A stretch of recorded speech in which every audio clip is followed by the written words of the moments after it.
Say my name, say my name. You are around. All right. So let's see where we left off. You guys had just found Pseudo at his father's glassworks. He made his father come to an untimely end via the craft of his family. You found Lonjitsu Kaijitsu covered in a layer of hot and then cooled glass. He met his demise before you could make it to the glassworks. You battled a horde of goblins along with Pseudo. Alas, despite your best efforts, Pseudo took his own life and left you wondering what other things were left in store. What other um, what other plans are still in motion? You found a couple of documents on his person that make you ask more questions than were answered. And you found a fair number of valuable items on his person as well. However, you still have not found Almina Kaijitsu, the daughter of Lonjitsu Kaijitsu. You're still at the glassworks, and looks like the forges are still very hot. You're still surrounded by the goblins, having not yet collected their ears. And what would you like to do? I most certainly collected their ears. You did? Oh yeah, last time, yeah. Oh, nice, Okay. nice. Got him. I was just about to say, if we haven't, it's time to start. Snip, snip. Snip snapping. Excuse me. It was Amiko Kaijitsu. You have not yet found. Amico. Well, since we were looking through Pseudo, and we found this gold what was it? Sorry, it was gold dust. I think, and we're in a forge. Couldn't we smelt our own gold out of this? We certainly could try. Absolutely. You may even say we could forge it in fire.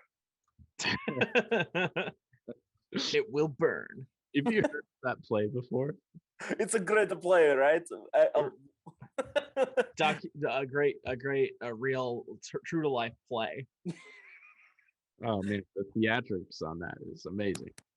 Just incredible. I mean, I just can't believe though that they are able to use real bodies to test the weapons out on. Yeah, it's pretty brutal. I always bring extra bags for little just in case I get a little queasy. Let's see if our dust makes the cut. Yes. So I think we had, what was it? Sorry, I'm pulling up the party inventory here. We got dust on dust here. We got six. Wait, how does this work? Was it pouches? I think so. 6 pouches of gold dust. Yes, 6 pouches of gold dust and 8 silver dust. Yes, on Pseudo's person, you found 6 pouches of gold dust worth about 50 gold apiece, and 8 pouches of silver dust worth about 5 gold apiece. In their current state, they would likely be they could likely be traded, but at a reduction of their face value in weight, given the fact that they are in a powdered state. However, if they were smelted into an ingot, you could probably get face value for by weight. And that's what I'm talking about. That money. Zero. I didn't know you're so economically inclined. All right, Well- that seems is that usual for you? Well, the thing about money is it can buy you just about anything. That is the purpose of money. Yeah, exactly. So I need that. We need that. I mean, let's face it. We may have a couple of gold pieces between each other, but overall, we're not raking in the dough. So we definitely got to get that face value, man. I and we worked so hard for it too. I mean, we didn't know it was there, but we worked. But it's a good reward. So why get, just part of that? I'd rather get as much as we can out of it. Ciro, I am in this glassworks. I do not see any does or deers of any kind. What are we? Why would we rake something like that? Sorry, Tremere. It's a turn of phrase that maybe you've never heard. It comes from the desert where I come from. Oh, okay. Wait. There are many deers in the desert. The kind you could rake in. Oh, interesting. Do you know this, Antar? Hey, no, I have no idea. Yeah, it's cool. You guys wouldn't get it. I'm I'm strictly talking desert lingo here. Oh, desert deer. Yep, desert deer, baby. Or are we talking bakery items? Is it like a fine dough to make bread with? That's even better. Oh my god. I just need to make sure I have traveled far and wide. I do not know anything about this dough business. I try to reach my hand up to Utramir's shoulder, but because of my height, What are you doing? it kind of just goes to his like his waist or so. I go, Utramir, buddy, don't worry about it, man. All right, I'm not worried. Do I look worried? I'm not worried. I just don't we can. Just follow me, and we'll be paving. We'll literally be paving the road to Easy Street. There's an easy street here. Oh my god. Is that where you were from, or? Right. Yeah, sorry, more desert lingo. Antar, you know about this? I don't know where Easy Street is. It's familiar. Interesting. Also, paving the road. Interesting. Also, Zero like touching butts? I mean, It got to his like gut or so. Huh. you Maybe- mean my abs? I do not have a gut. My apologies. I was trying to be as kind and gentle as I can. Like, I'll pat you on the shoulder, but that shoulder's so high up there. I mean, that's what happens, right? When you are half man, half orc. That is true, and that also happens when you're a rat folk Very true. with a friend that is half man, half orc, or an elf. Happens all around folk. You guys are considerably taller. Do you want us to put you up on our shoulders? We could, Why are you on the table here? Maybe that would help a little bit. Don't patronize me. Oh, just say We could then look at each other eye level. my neck's starting to hurt. I'm going. That's it. I'm going back to the desert. No, Cyril, wait. Don't go to Easy Street just yet. We need to, knead the dough or whatever you said. Yeah, pave it. So Pave the dough, right? Pave Yeah. it. That's it. oh, my friends, I love you. Let's see here. So I've actually never smelted ingots before, but I'm sure it can't be that difficult. Yeah, that's Yeah, you just like melt it, right? right. Right? Right. So I mean, we're who- here. So who would like to? It sounds like you want to smelt the powder into ingots. So Yes. who would like to make the attempt? Just out of curiosity, what kind of skills does it take? It would probably take half decent craftsman to smelt an ingot powder into a more usable ingot. Pretty crafty. Ooh, okay. Anthar, you might be our hero here because my crafting skills are below trained. Well, let's just say that I would agree. I roll my sleeves up to fight, but the last time I tried to roll my sleeves up to craft something, well, let's just say I tried to make a chair. No one could sit in it. You didn't make a chair. Well, it was. It ended up just being a stump. Could not even whittle it into anything. Maybe it would have been good for me. Yeah, so we could look at the eye level.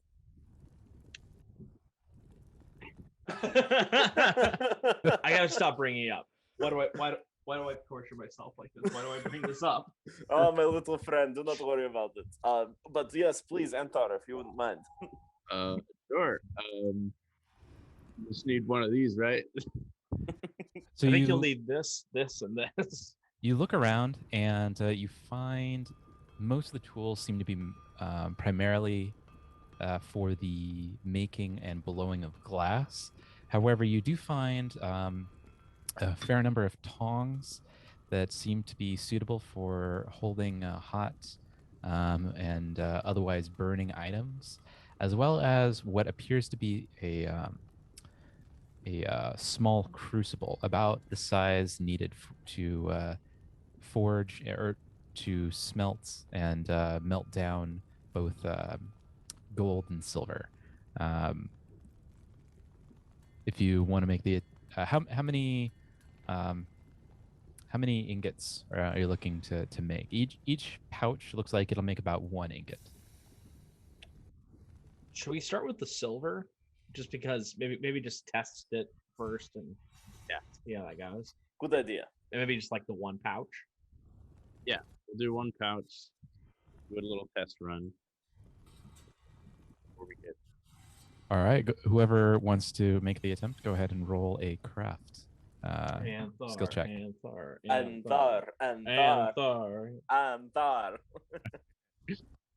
23.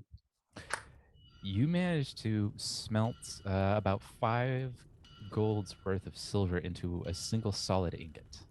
Woo! Hey, look at that. Anthar. Let's try this again, I guess. Yeah, baby. This is not gonna work out. You're smelting just 1 again? Yeah. Okay. 17. Looks like you dropped the silver into the forge and it kind of just burnt away and kind of mixed with the ash and remnant glass and melted glass and is no longer usable. Anthar, what the hell was that? I did the same thing as last time.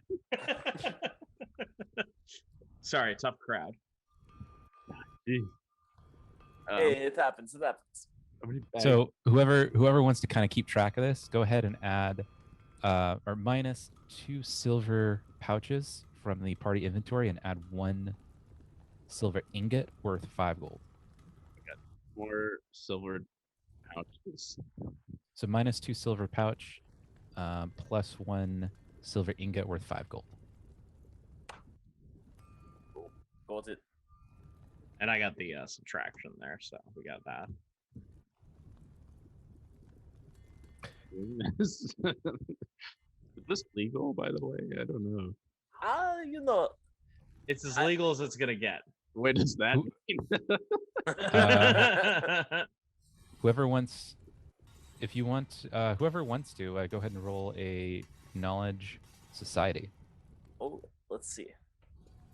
I'll roll it. for it, too.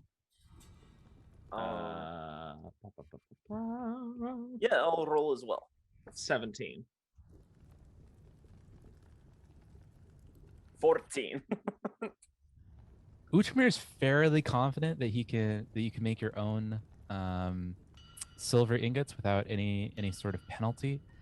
Ciro, you also believe that you can make your own silver ingots and gold ingots without penalty, although you are somewhat dubious about the fact that you're using a private forge at at the site of a battle. So bringing that little tidbit up to any merchants might be ill-advised. Well, I feel like we'll just keep this between us. Where we found all the goods. Because I don't want this to decrease in value. Oh, believe me, if Delelu found out I got this bracelet for her in a blood of path of goblins, I don't know how she'd take that. I swear, man, as soon as we are done here in Sandpoint, we are going to, that's number one on the priority list, find Shalelu. Ooh, baby, I love Shalelu. That is a popular song or something from the desert? Yeah. More desert talk. Oh, okay. Take that flute and see what you can do on that. Yeah. I mean, that flute. I mean, I'm gonna. If you guys don't mind, I might just take that master work flute and just work a little,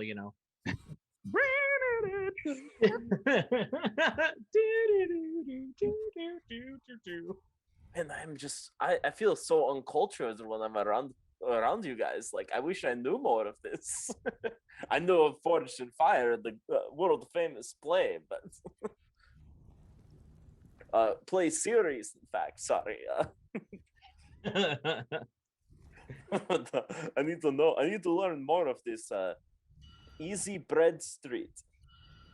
So as you kind of continue to mingle amongst yourselves, you see that the flames seem to be dying down a little bit. It looks like, although you notice a bellows in the corner, it looks like one of you might have to blow the bellows to maintain the heat. Oh, man, Mr. Heat Miser. So, Roll up my sleeves. Let's go. Go ahead and roll a strength check. Oh, thank God I'm not doing this. what'd you say, Sarah? Nothing.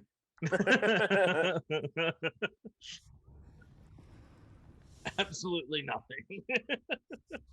17.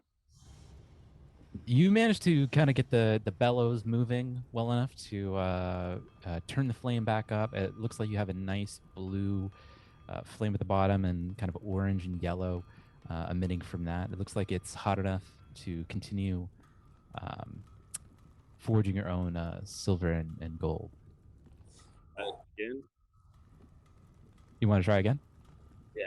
Yeah. Silver or gold? Yeah. Silver. All right, go ahead. You just doing one again? Just one pouch. Okay. Woo, 25.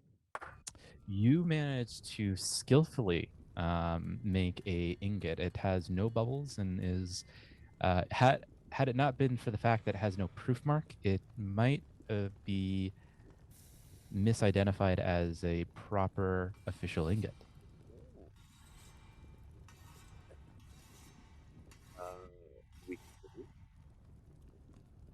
Dude, should we do it all? Go all in?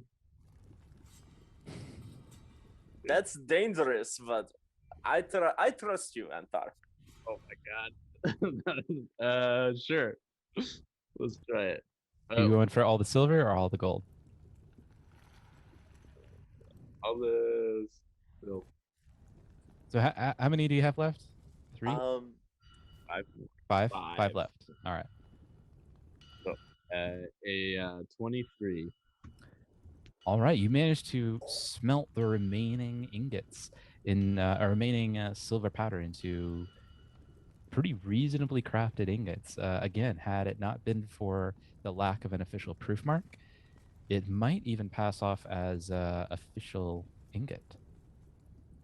That was spectacular. Anthar. Oh, oops. I think you might have deleted something, Ty. Yeah, deleted the correct thing. 1 sec. I mean, I don't know what this delete is. Give me just a moment here. I'm fixing it.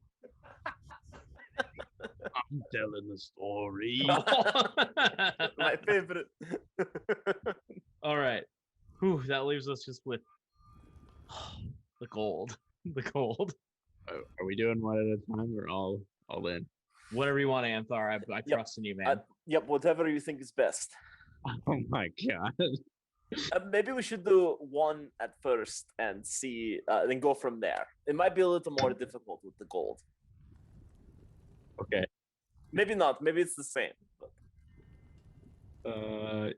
we'll do one pouch of the gold. All right. Go ahead and roll craft. Anthar. 25. All right, you managed to smelt the gold into, again, fairly well crafted ingots. It's not quite as uniform as the silver ingots were, but it should be worth its face value and weight. About 50 gold.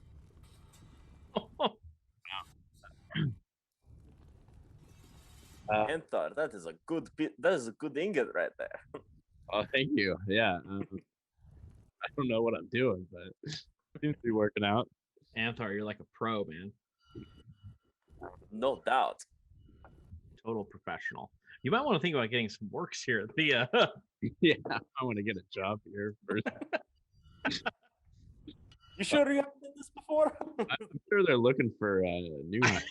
Now that I was just thinking that, the lack of people here. Lack of, living workers. honestly, And management. make our headquarters. Why not? No one has to know. Hey, we're the heroes of Sandpoint, right? We can make any place our headquarters. They'll have to pay us to come here and smelt their gold and silver and do their glass works. Looks like the fire is waiting to die down again. You might have to go for that bellows once more. Let us try.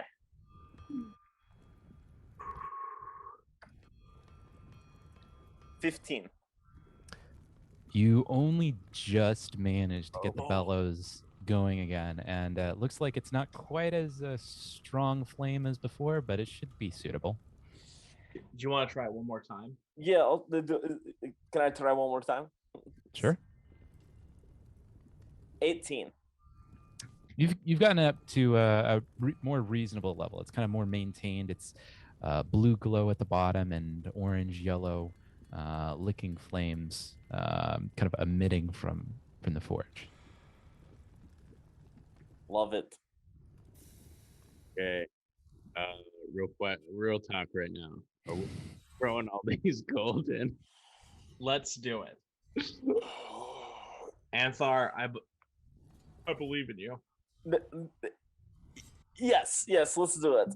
Okay. So we're gonna throw them all in. I cannot look. Tell me when this is over.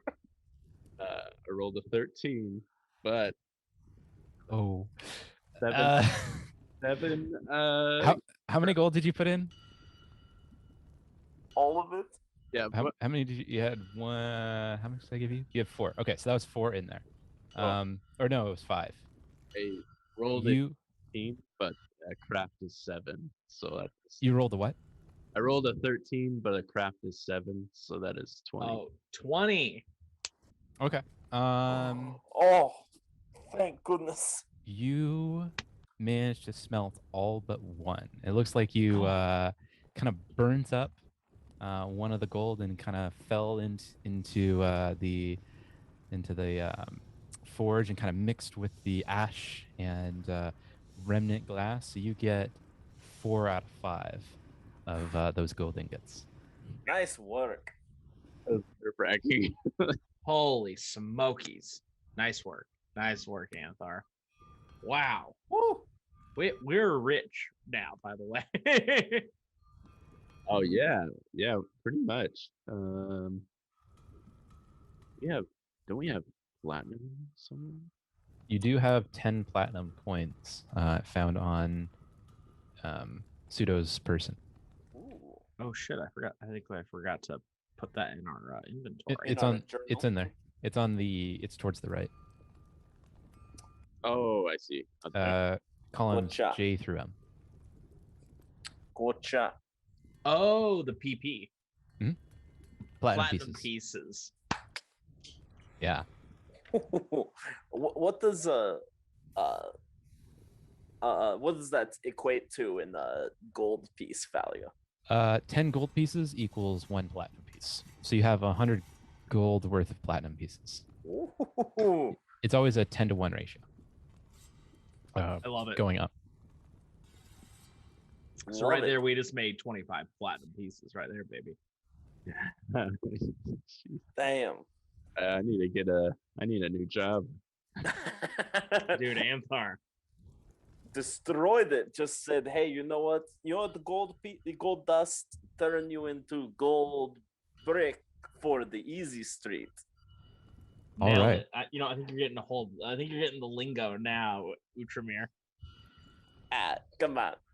It wouldn't take long for me.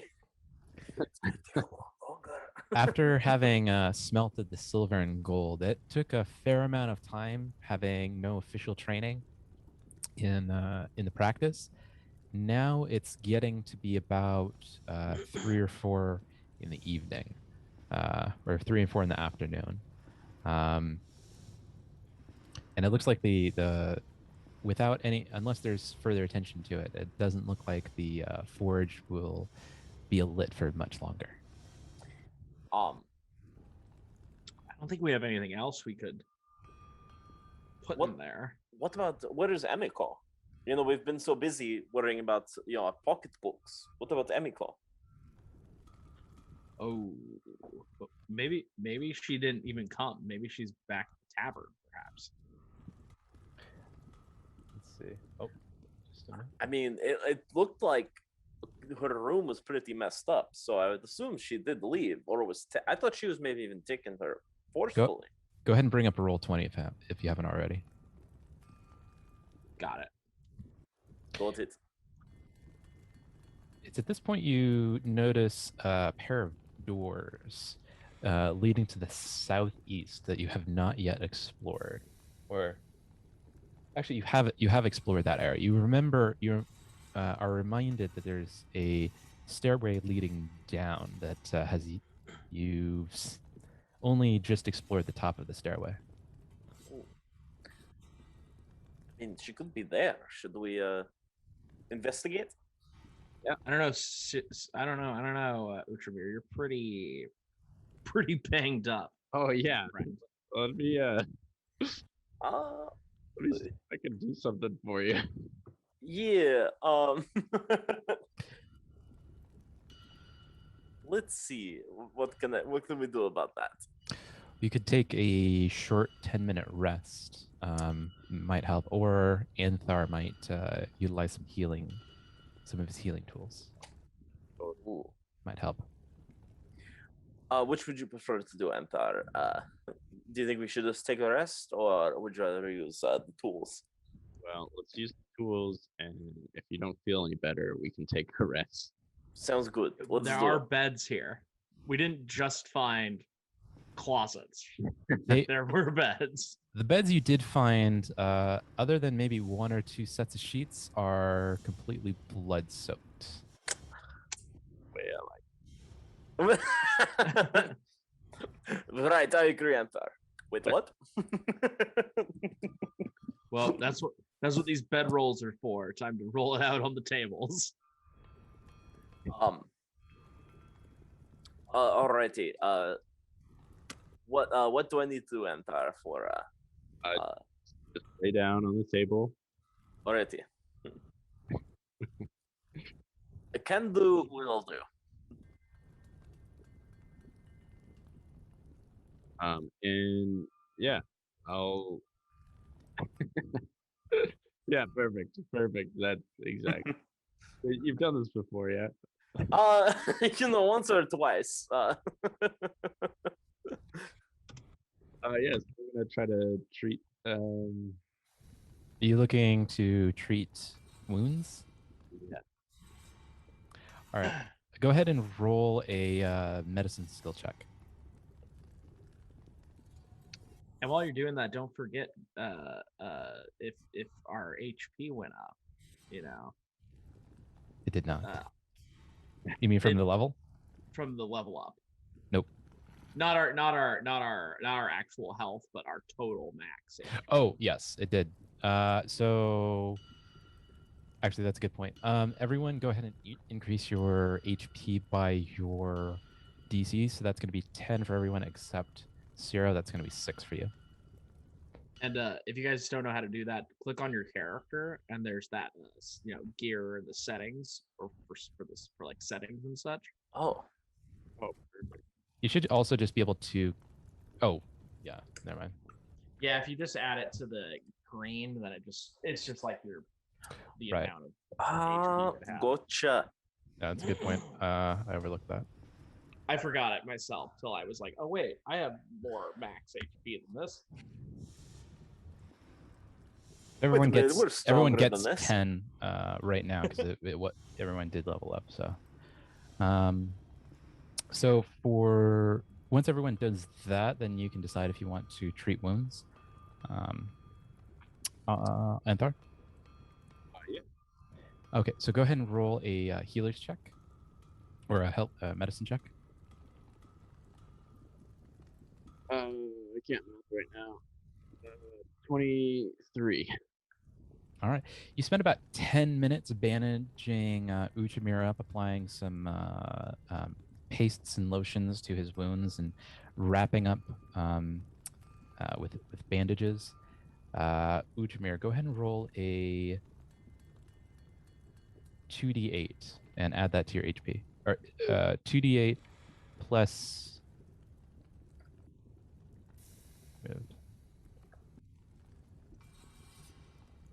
Yeah, 2d8 HP. 11. Go ahead and add 11 to your HP so long as it doesn't exceed your maximum HP. Perfect. Morty feeling better. Good. What are you at? I'm feeling about halfway better to where I was before. Almost like 40-50%, huh? Yeah, somewhere around that. Oh, shoot. I think I did this wrong. I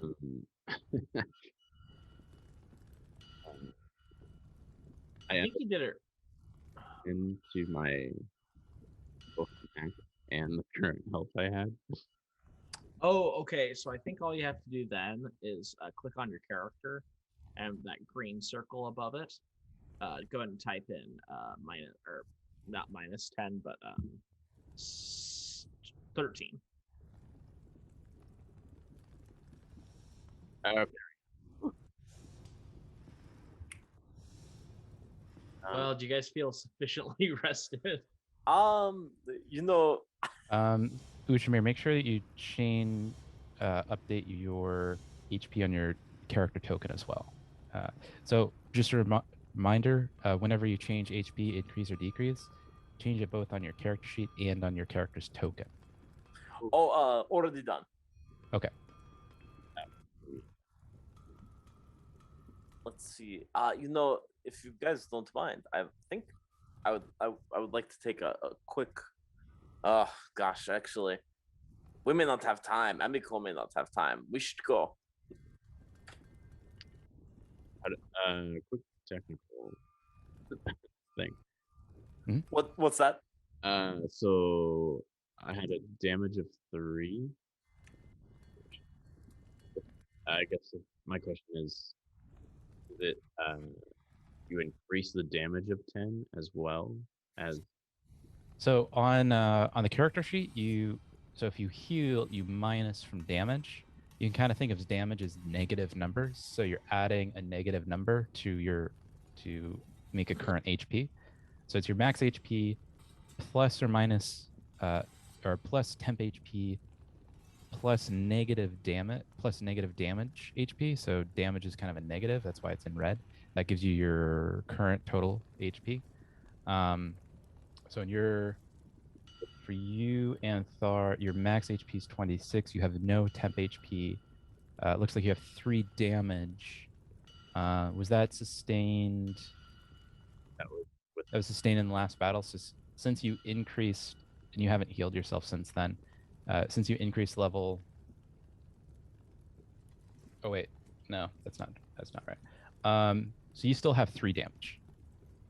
So if you can heal yourself, if you like, take 10 minutes to do that. Or you can take a short rest, or yeah. So the current, when we leveled up, our current up as well. Your max HP goes up, and your current HP also goes up. Yes, by 10. So again, your damage is. You always think of damage as kind of negative HP. So if you take 5 damage, you add 5 damage. You add 5 to the damage number. So, Anthar, for you, if you were, for example, to take 5 damage, you would add 5 damage, meaning you would have 8 damage, meaning your total HP would actually be 18. 26 minus 8 equals 18. Or plus and negative, if that makes sense. The reason for that is you want to make sure that the current HP stays as a formula. And then temp, you want to make sure temp HP is separate, because it is kind of a separate HP modifier altogether. And we'll get to that once you guys start using temp HP. Perfect. But you can basically think of it as bonus HP. It's like an extra buffer. Like you use your temp HP before you use your actual HP. So it's bonus HP, sort of.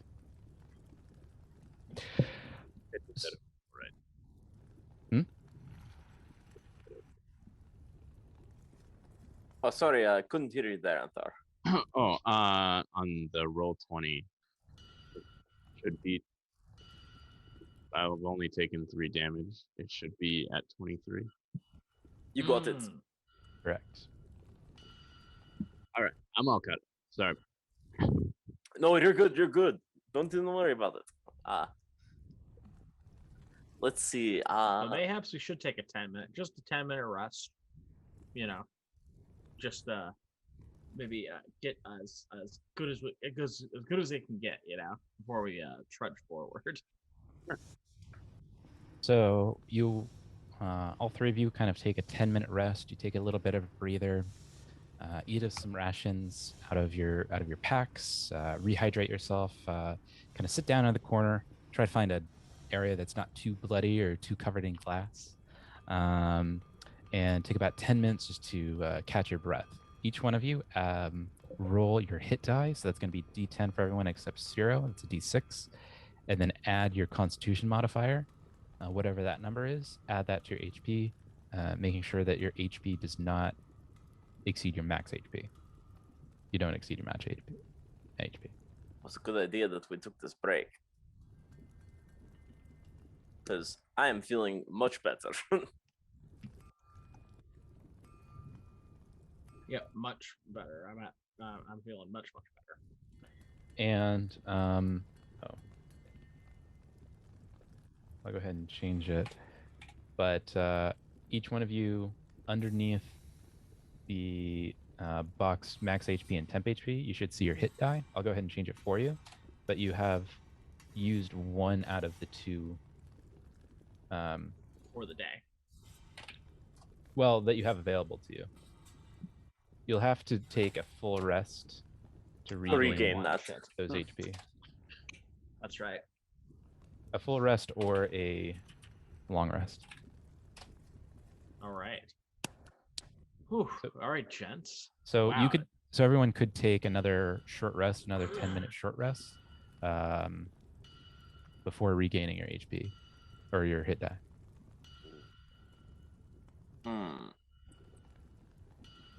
You know, let's do it.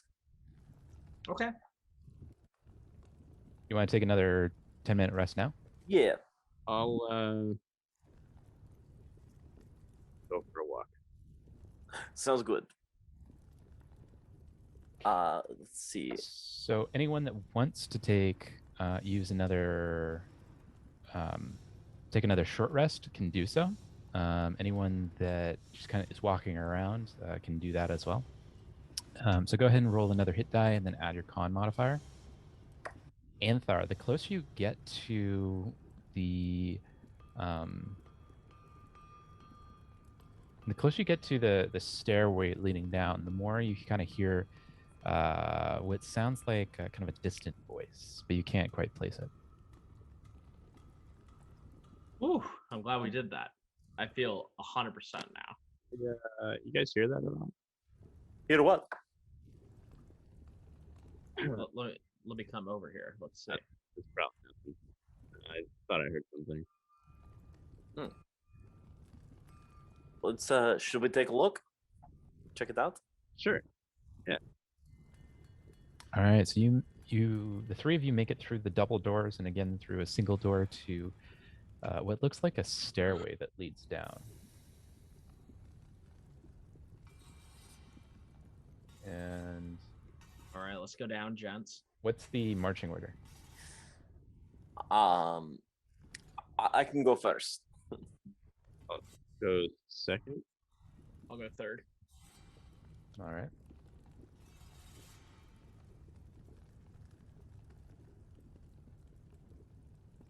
Oh wait, you forgot your.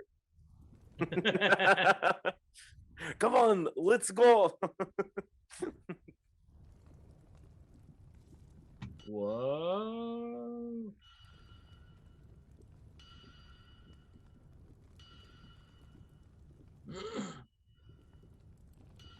Right. It's like we're in, I can't see very well. Maybe we should we light a torch or something? I can see okay. I Oh, that's right. I don't know if you have Oh no, I can see okay. That's true. That's true. is your vision. Sorry, I just had to good? get my eyes adjusted to the darkness. like. With a dark vision. Exactly. I haven't been in a cave in a little while.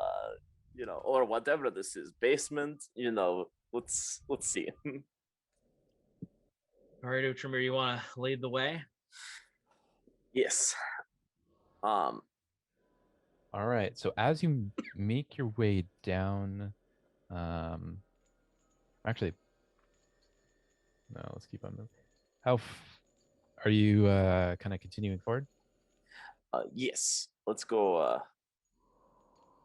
Actually, there it looks like we can take a left or go. Let's go forward. So as you move forward, you find what appears to be kind of an old storeroom.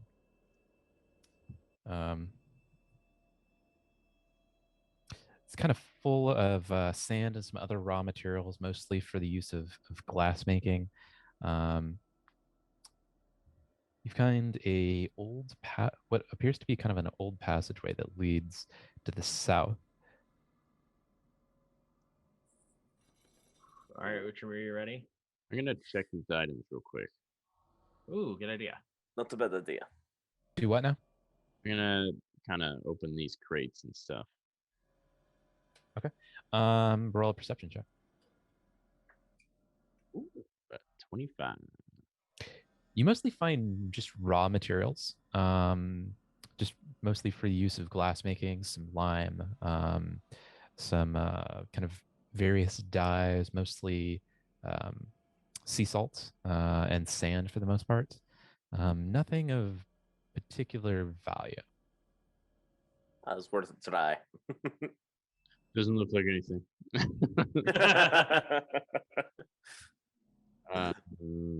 Yeah, let's go down this.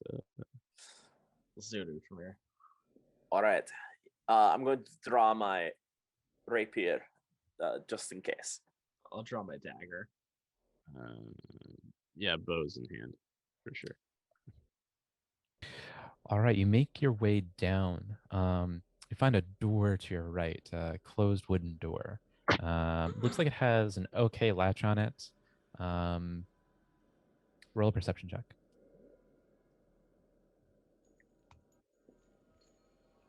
Oops. 28. 10. Damn. 19. Uchmir and Anthar don't hear anything coming out of the door just to the right. You do hear what sounds like moans coming from the south, the door adjacent. Hmm. To the south, you said? Yes.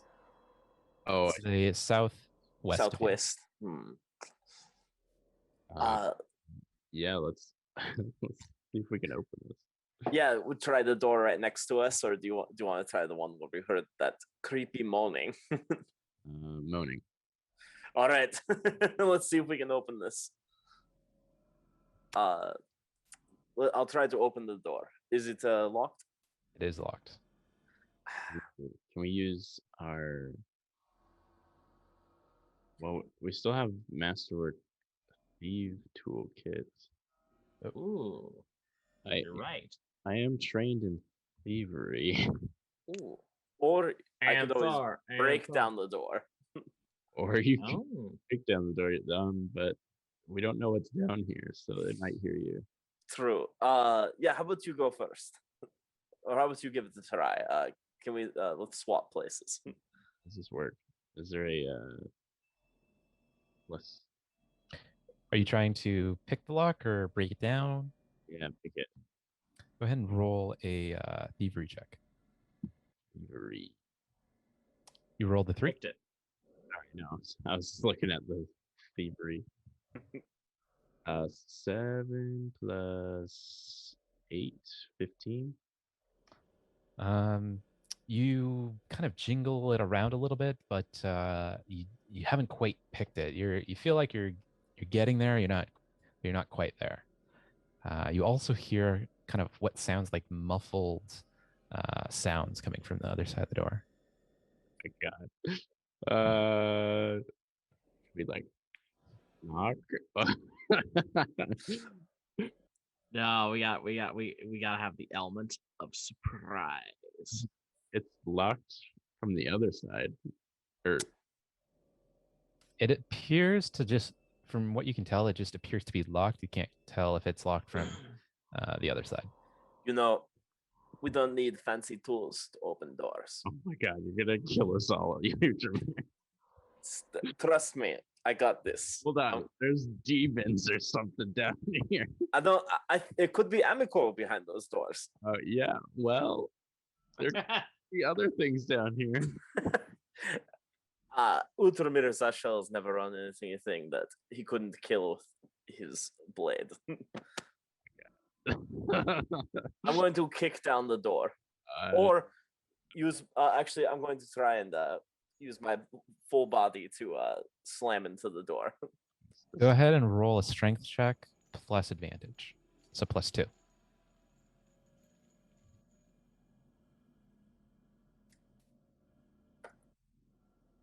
$21. You managed to cleave in the door. It seems like it's almost ready to burst. Looks like one good hit might be enough to break through. Ultramir. Gentlemen, boom, 13. You bounce right off the door, and it looks like it's the lock is just hanging by a thread, but it's still holding. Ultramir. I appreciate it, my rat friends. Let us try one more time. We get a running start. That's a good idea. I'm going to give it a running start. And here we go. 8. You bounce off again, this time falling to the ground. This is a little embarrassing. All right, one more time. One more time. Oh man. You continue to hear kind of muffled sounds coming from the door, from the other side of the door. This time a little bit louder than before. Oh, it's a Hey, trap. well, Oh shoot. Oh no, it's a trap. It's gotta be. Oh wait, no, maybe she think. Oh no, I don't know. Maybe. hey, Anthar, while Utrimir's doing that, maybe you should unlock this other door over here. Yeah, is this unlocked? It is unlocked. Oh, Oh, I'll go The inside. other door. okay. Yeah, push it open. Oh, You find what appears to just be a storage room. It looks like it's mostly full of completed glassworks for windows and doors, primarily. Um, Mostly just sheets of both finished glass and kind of stock glass. Okay. I, I'll no, I don't need to investigate any farther. Sounds good. All right. Are you guys ready? Okay, Utrimir. I could watch this all day, Zero. Yeah, it's if my heart wasn't pounding right now. All right. 1, 2, 3. 17. You just managed to cleave in the door. It bounces in and then just kind of whips back, closing itself again. But it seems that the lock is completely broken at this point and can be easily opened to reveal the contents. Gonna just open that door.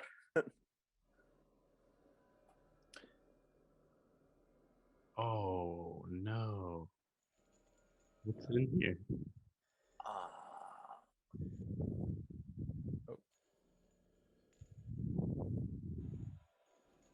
Let's see what is here. As you open the door, you find what appears to be Amiko, What? having been gagged and bound and thrown into the corner. She's both her ankles and arms are bound behind her. It looks like she's kind of muffling some low sounds towards you, but she looks like she's somewhere between consciousness and unconsciousness, but and appears to be mostly reacting to the sounds of the doors being bashed in more so than actively trying to communicate. Let's get the gag off her. Let's get the gag out. Yeah, let's see how well she's doing medically. Go ahead and roll, Anthar. Go ahead and roll a medicine check. 18. She appears to be slightly dehydrated and beaten pretty severely. It looks like she has a couple of gashes here and there on her arms and torso. Most predominantly, it looks like she has a bashing wound, a bludgeoning wound to the head that is bled out and now just kind of appears to just be chipping in dried blood. She's still kind of mumbling, but not totally coherent. Okay, so Zero, I need you to, or yeah, one of you guys, feed her some water while I try to treat her wounds. All right, go ahead and roll a medicine check. A 26. All right. You, after about 10 minutes of applying a couple of pastes to her open wounds, but primarily just cleaning up the wounds and kind of pouring some water over her face, she kind of comes to a little bit, and she still seems a little bit of a daze. But she looks around at the room and she looks at the three of you, and she says, "Oh, my head. Oh, where am I?" You were at the glassworks. We just ran into your brother, most unpleasant fellow. Oh, my pseudo? Where is he? Where did he go? He's here. Oh my god, we gotta go. Roll a diplomacy check, deception check. I'm just going to tell her. We gotta go. He's dead, Good Amico. time to talk. He killed himself. She looks at you and she looks somewhat stoic. She kind of looks at the ground and she says, "Wish he hadn't done that. He wasn't that far gone. But poor Cyril. What about my father? I haven't. God damn. I thought he might be here, but I haven't seen him. Oh. I believe that your brother killed him. He is also dead. Again, she looks at the floor. It appears she kind of goes quiet for a bit, for a moment. It seems like she's kind of taking it all in, and hasn't. About a minute goes by and she hasn't said anything. She seems to be just kind of staring off into space. After about a minute, she kind of comes to a little bit, looks back at the three of you, and says, "Poor Ciro, poor Pseudo. He traveled down a dark path. Wish I could have helped him."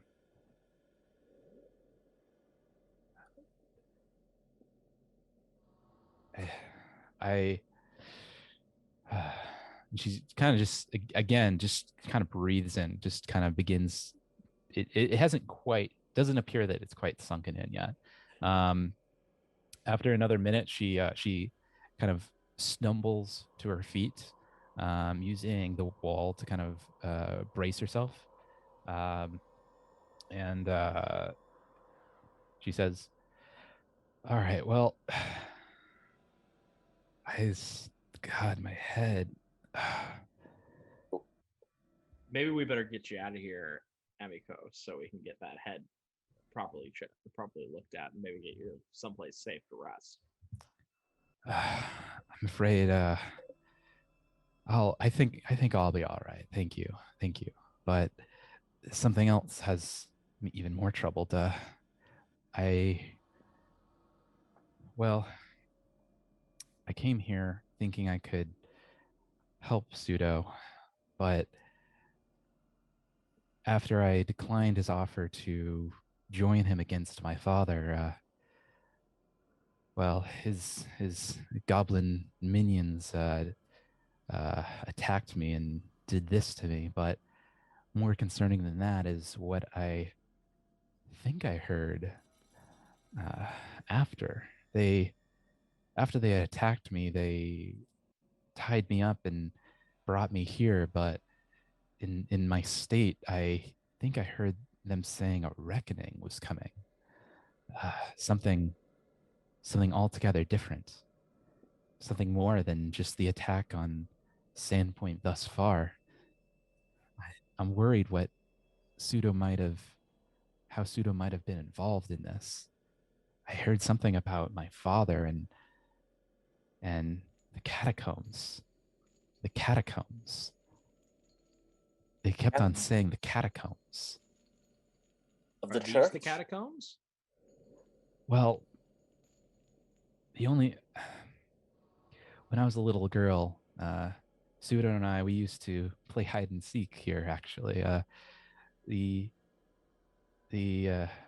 underground area was not used very often by the workers, and we would play games, and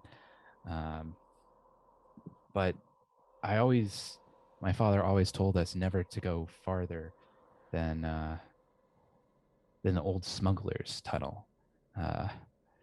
There's things down there, dark things, he said. And I was always, as a girl, I was always so scared to go down there.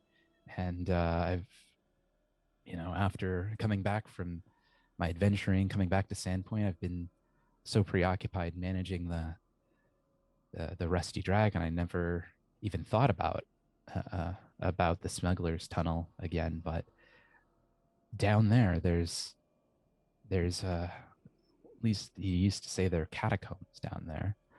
that were used by the old smugglers. I've never been there myself, but I have a bad feeling that there might be something there, something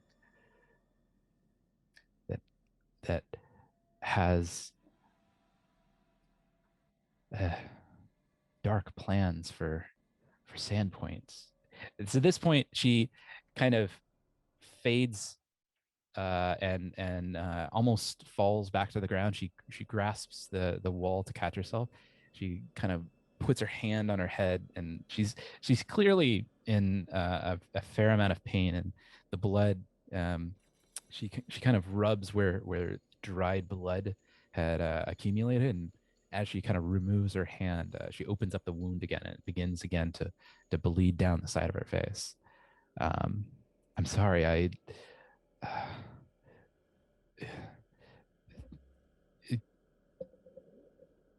there's I just I wonder I fear what's down there. Which the three of you've done so much for me, but can I ask that you go and see what might be down there?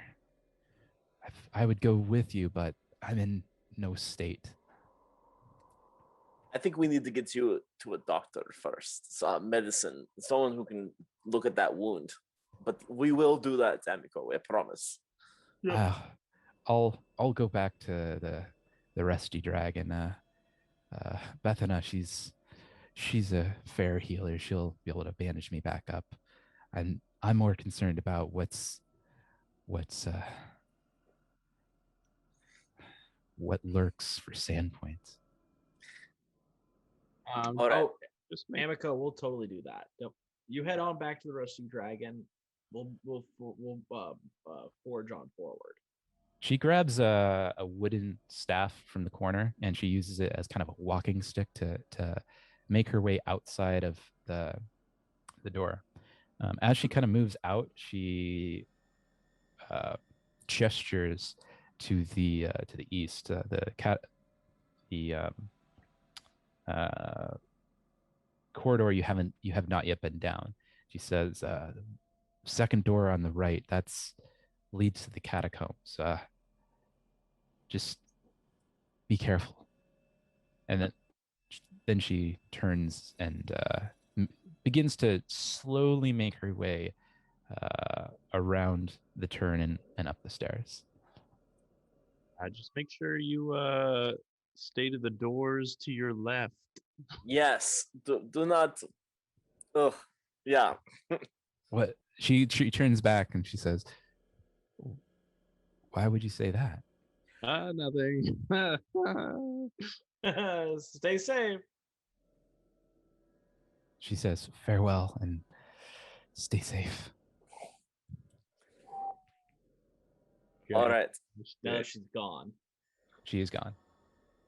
I don't know if we're ready to go into these catacombs, guys. I mean, we're healed up sufficiently, but Can we see down the corridor? Yeah. Just It sounds like there's more doors. Okay.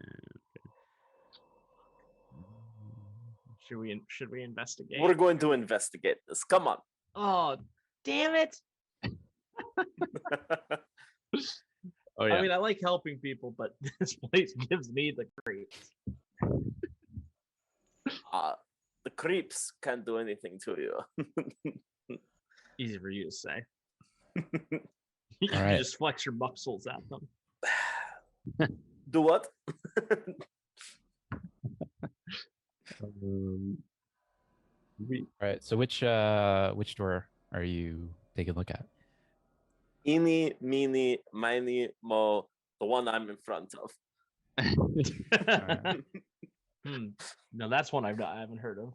That's definitely not Desert Talk. Where's All right. Yeah, don't worry about it.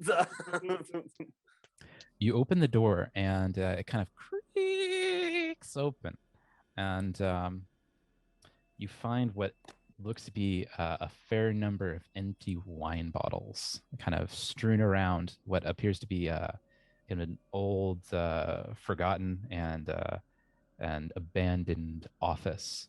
Go ahead and roll in a perception check. Oh my god, 7. 13. 26. All right. So, Anthar, you find what appears to be another pouch of silver dust, and some scribblings in the corner. Most of it's pretty nonsensical and difficult to read, but you do remember the handwriting. It looks like it's the same as the handwriting from Pseudo's journal. I show it to Ciro and Utramir. The two of you look at it, and it looks to be just ramblings of kind of random words and phrases. After investigating it, you see a couple of wine stains, kind of all over the pages. Looks like they're both in the immediate vicinity at some point. You don't find much else.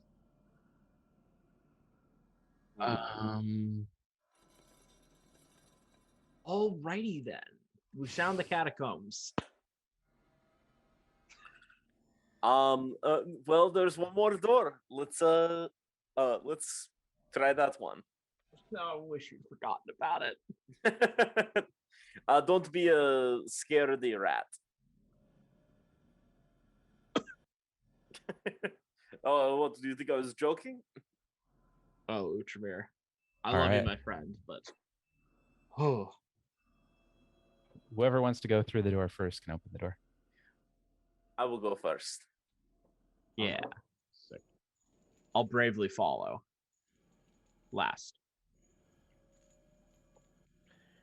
You open the door, and this door creaks even more than the last. Seems like it hasn't been opened in quite some time. You find a passageway that leads down, dark and gloomy. You kind of smell what smells to be kind of a mildewy, moldy smell, lurking from the other side of, or kind of down the corridor. But you really can't see anything past about 20 or 30 feet. Do you continue farther? Yes. Well, let's talk about this, right? Oh, there's. I do not listen.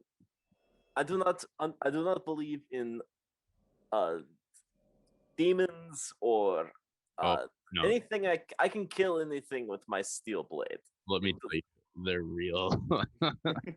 Yep, I've seen them, Utramir. They're just bedtime stories to scare little children. Nope, they're totally real. Yep, I wish it were true, but nope, they are here. All right, real or not, they have not met the end of my blade yet. Because you've never seen one before. Oh, but if we are to meet one, it will meet my blade. Let's go.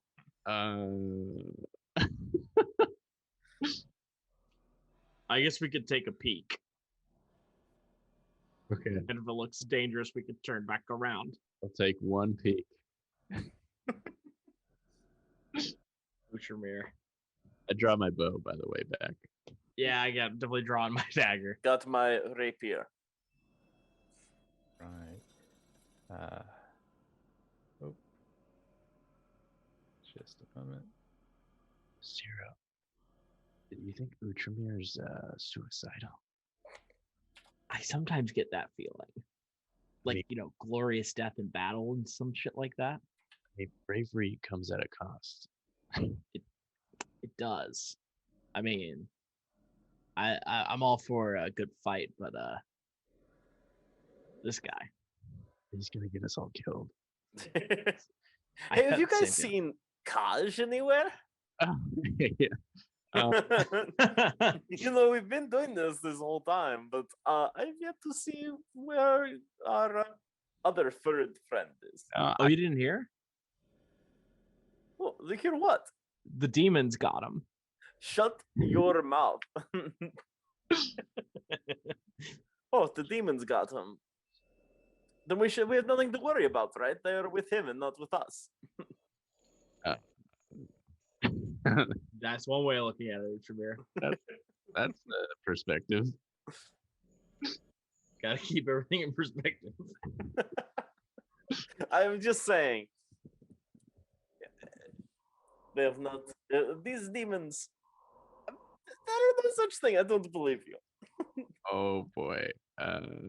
All right. So you follow the passageway down several hundred yards. Oh my god. The passageway keeps on kind of curving left and right. The stone is cold. The kind of the drips of water kind of emerging and become louder and louder the farther you go. The farther away you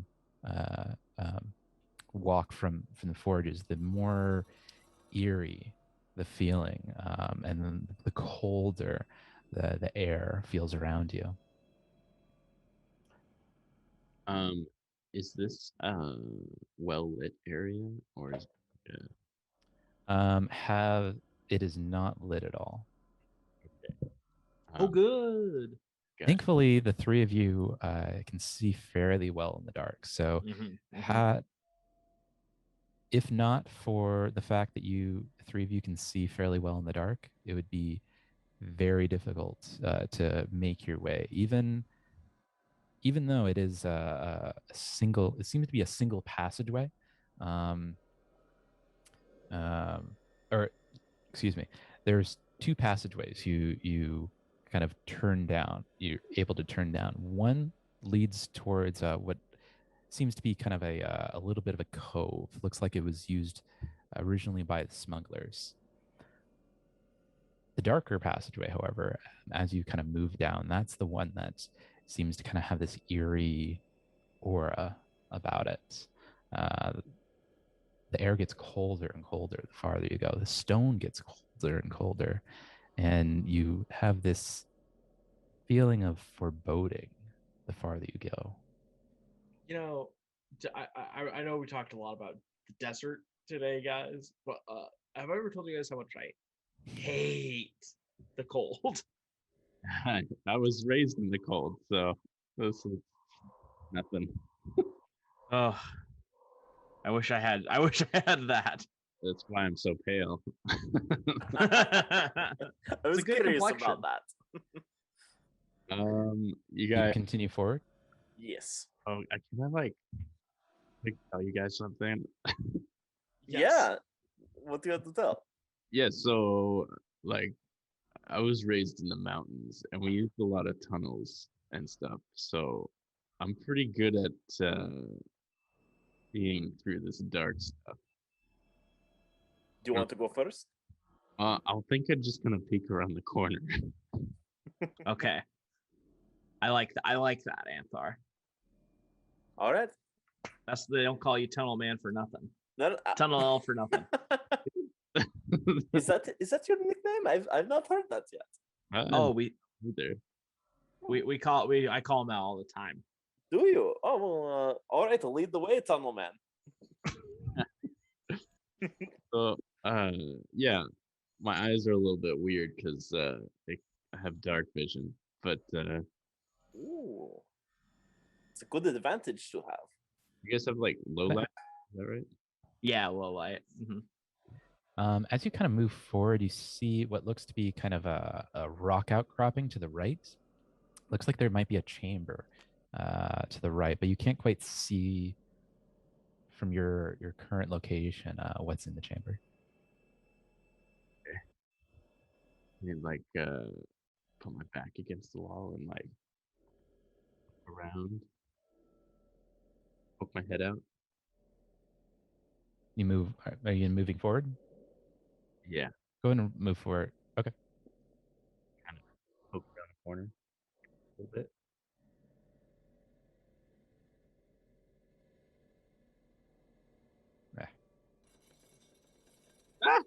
the fuck is that? Oh As my god. as you kind of peer over, go ahead and roll a stealth check.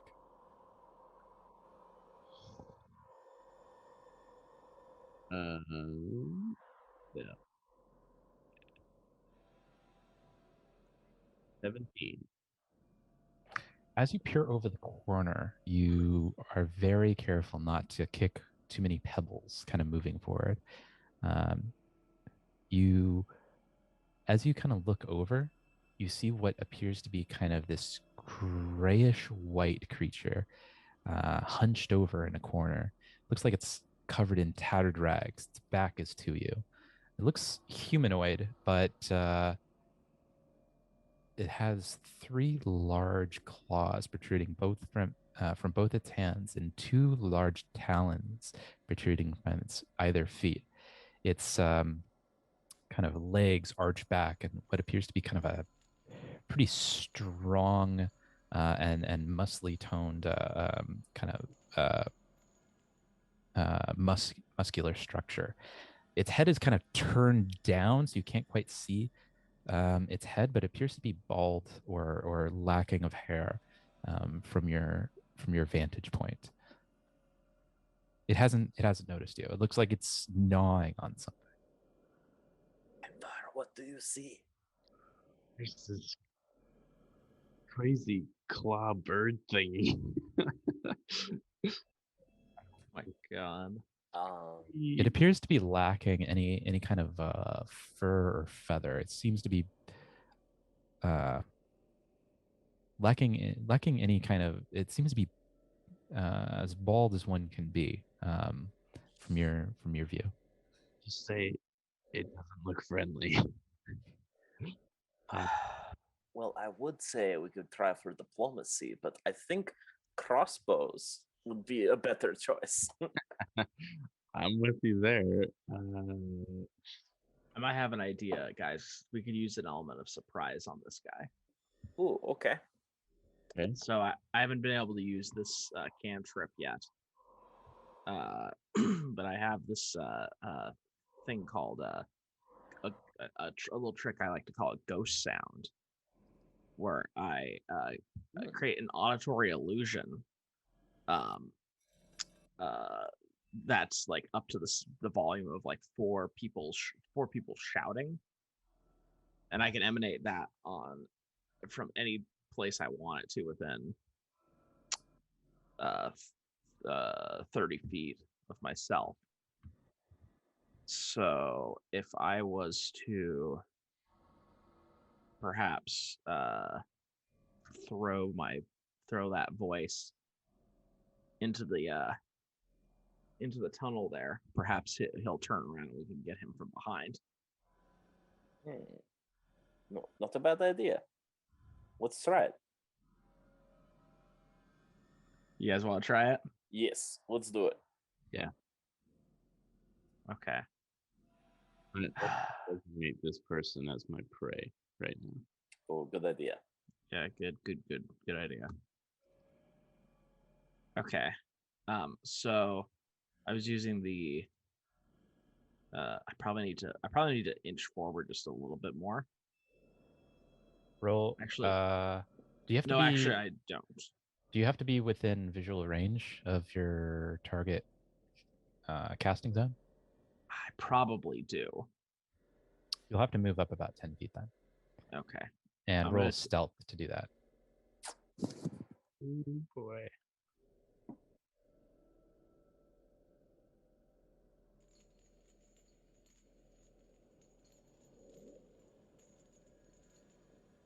One sec. Sorry, I'm just getting my stealth. There it is. Okay. 18. Seems to be more preoccupied with gnawing on whatever it is that's gnawing on. It hasn't noticed you. Okay. So now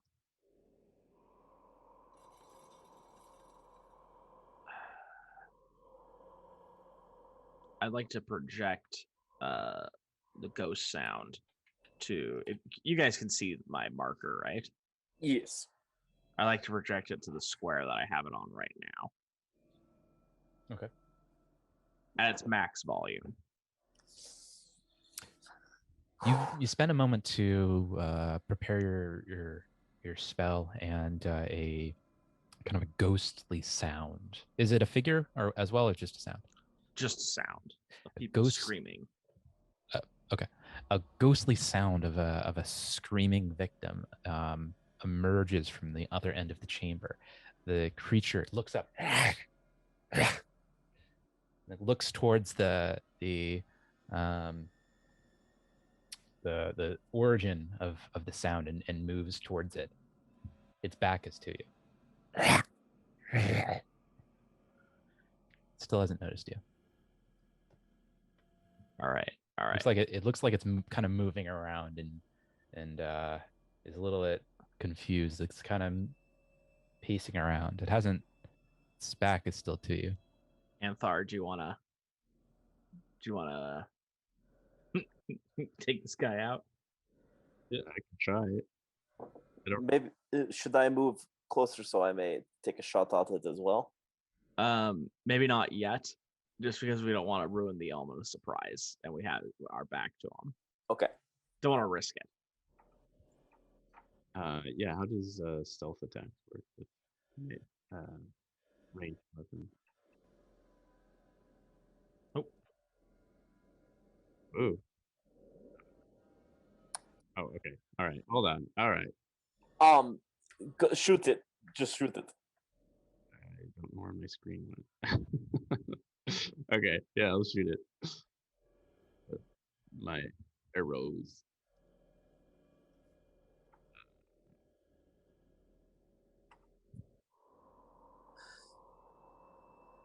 I'm so sorry. That's okay. It's okay. You got this. Oh my god!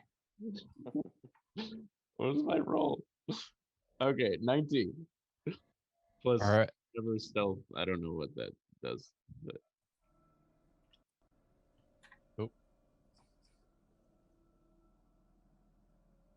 All right. 19 to attack. Oh shoot! You managed to hit the target, and you kind of get it in its back, and it rears back.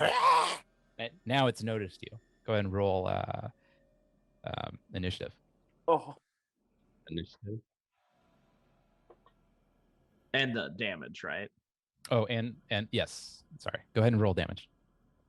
Okay. Two things. Hunter's Edge. First time you hit your hunted prey in a round, you also deal 1d8 additional precision damage. Okay, go ahead. My man. So an 8 plus 4 is damage of 12. All right, it takes 12 damage. Let's see. Holy crap. I'm at 12. All right, I'll go ahead and call you guys out in a minute. So, Ciro, you are 12. Uh-huh. Ujamir? 7. We don't have Kaj. And Anthar. It's d20.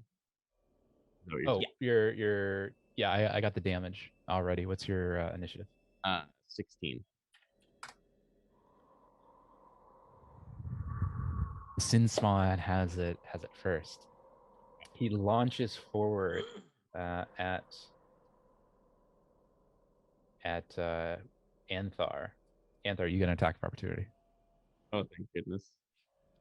I roll a 20. Natural 20? Oh, that was a question. Was it a natural yes. 20? No, I just I don't know what I'm doing. Oh, okay, go ahead and roll an attack of opportunity. So a single attack with whatever weapon you have in hand. Sounds like it's the bow. Yeah. So okay, it's equals a 20. Okay, that hits. Go ahead and deal damage. 6 damage. Oh, All right. You managed to hit it again, this time kind of in the shoulder again. Now it has 2 arrows on either side, both coming out of the same shoulder. Looks like it's hurt, but it's more angry than anything. Oh.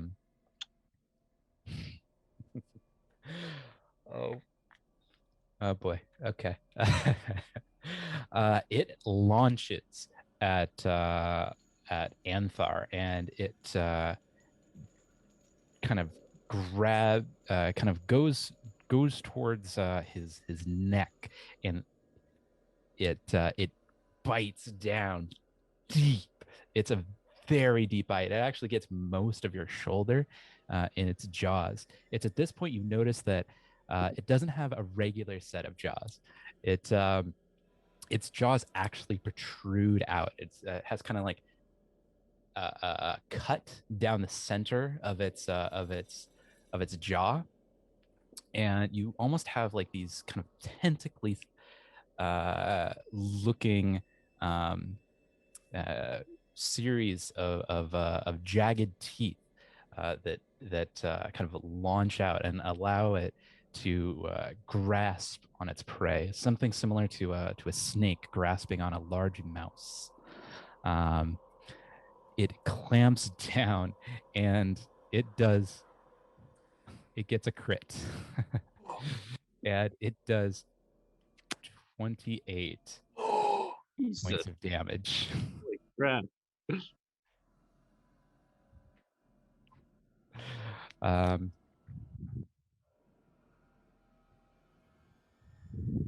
And Anthar, go ahead and attempt a DC will save. Okay. So that would be D20 plus your will save. shit.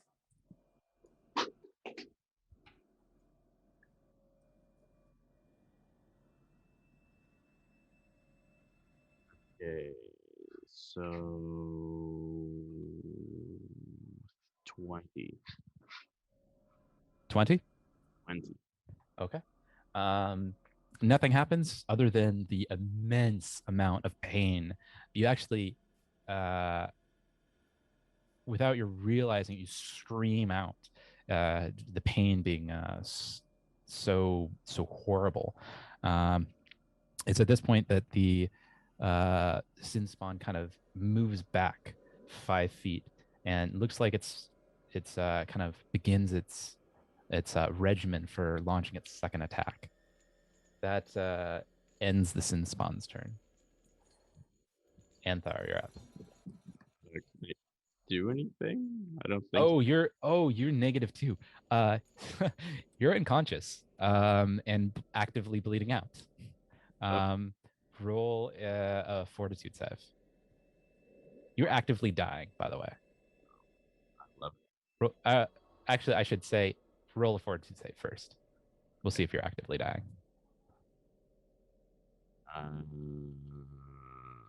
22. You are not actively dying. You're just unconscious. Go ahead and change your HP to 0. Oh my god. On both character sheets. Yeah. So go ahead and change your token on your character sheet to HP of 0. Excuse me, an HP of no, it would be 0. Yeah. So you're stable, but unconscious. To have you come to, someone will have to perform a medicine check on you, Great. or a healing of some sort. Should have gotten those potions. Should have came back to the catacombs. All right. I guess it's my turn then, huh? Yeah, 0. You're up. All right. I'm gonna move 5 feet over. Okay. And I'm gonna use my motherfucking hydraulic push. It's my go-to attack. Okay. Please give me a critical. This would be amazing.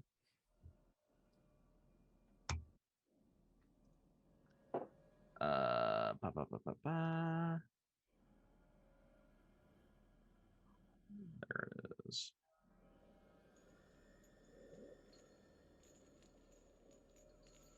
Oh, sorry, one sec.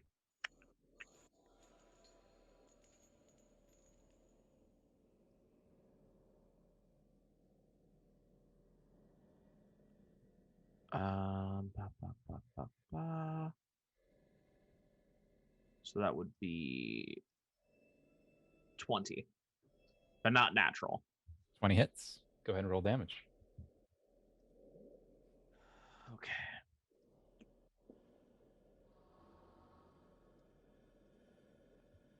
So that's going to be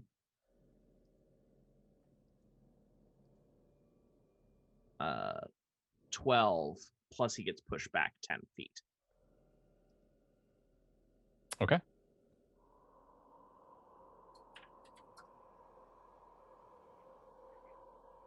He is looking very beat and destroyed after that attack. He's still alive, but he gets thrown back and he falls to the ground with so much pain. So he's now prone. Okay. So I have like one more move. Throw some magic you do. missiles or whatever. I'm going to do that exactly. I'm going to throw a magic missile at that motherfucker. So I'll deal a 1d4 plus 1 force. Go ahead and roll. 3. With that magic missile, you manage to launch it square in the chest as he's writhing around. And that final one managed to get him square in the heart, and he falls. He's already on the ground, but he lays now limp on the cold stone floor. Oh my god. That just to give you context, he rolled a critical and he rolled max on damage. Oh my gosh. There couldn't have been a worse roll for you guys. That was the best roll he had in his arsenal. Only thing that would have been better is if Anthar failed his fortitude save. I don't know if that's What's better. that? Better for me. Okay. Anthar is still unconscious. Yes. Ultraman, we did it. Anthar, my man. Oh. Shit.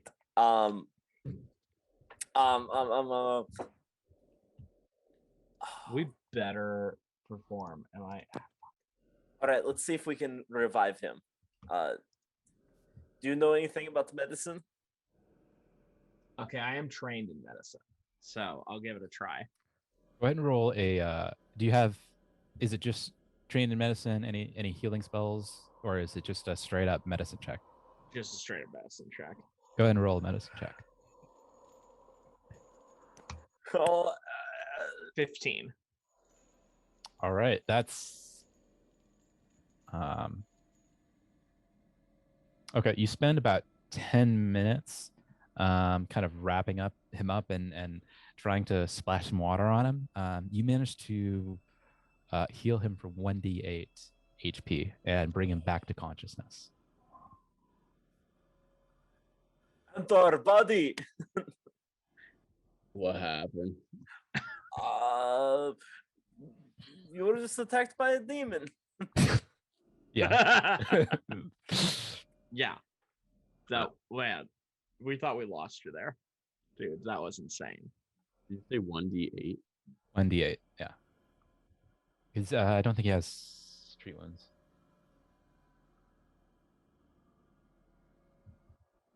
Wow. That guy got some sharp teeth. Wow.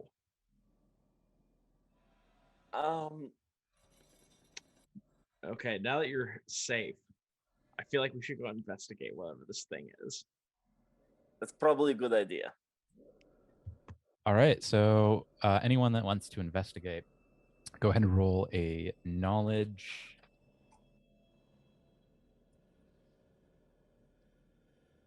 Knowledge? Lore or occultism. oh, Oh, hey, that's what I'm talking about, baby. Oh, okay. 22. 19. a 1.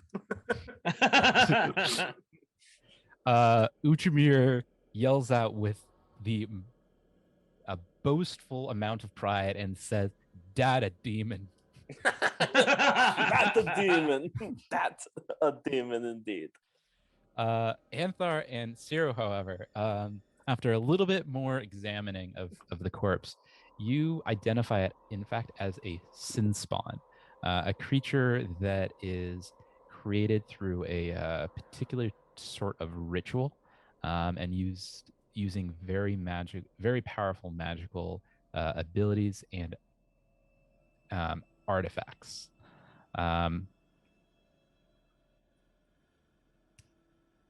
You also know that the artifacts used are of a ancient nature.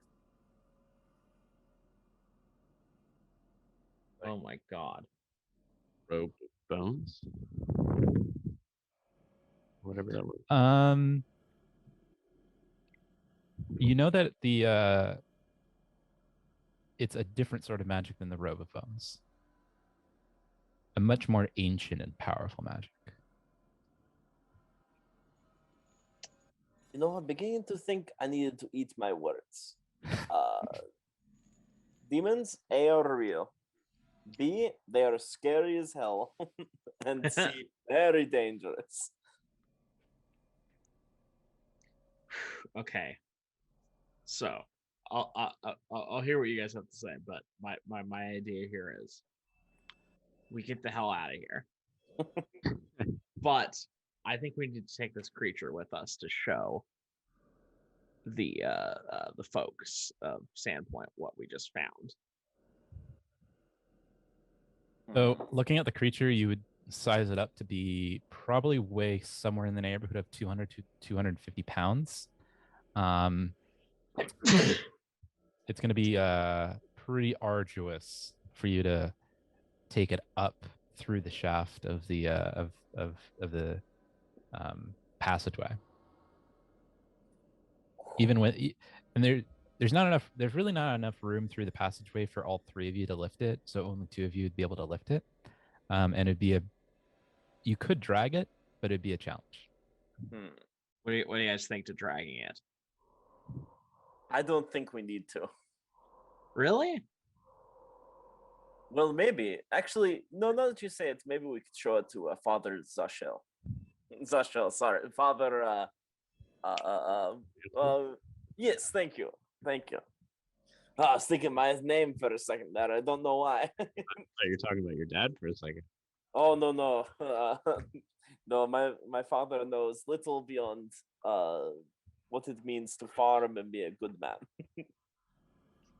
Knows nothing of demons. Well, I think we should go. Dragging that. Maybe you guys drag it, and I'll take the I'll try to take the feet. Maybe we should continue to explore. Absolutely not. But you know that. I remember I told you I would listen to what you had to say, but that is the one thing I will take exception to. You know, we could peek around the corner again. Yeah. Absolutely not. In fact, that's a great idea. I think. Oh my god. I will do that. Wait. Oh my god. No. I'm going to peek around the corner. No. We barely got out of that alive. But Utramir needs some fighting. I do. I didn't. This fucking suicidal run. All right. So as you peek around the corner, you find what appears to be a chamber at the end of a natural hall. The original purpose of this chamber is unclear, but a large mound of rubble lie strewn on the floor. The wall to the west has been torn down to reveal a tunnel leading to the west. The tunnel Perfect. at which you are in. just fantastic. We peaked. We're good. All right, I want to see, Any- what's ahead of us. Which way are you going? I want to go north. Oh my god.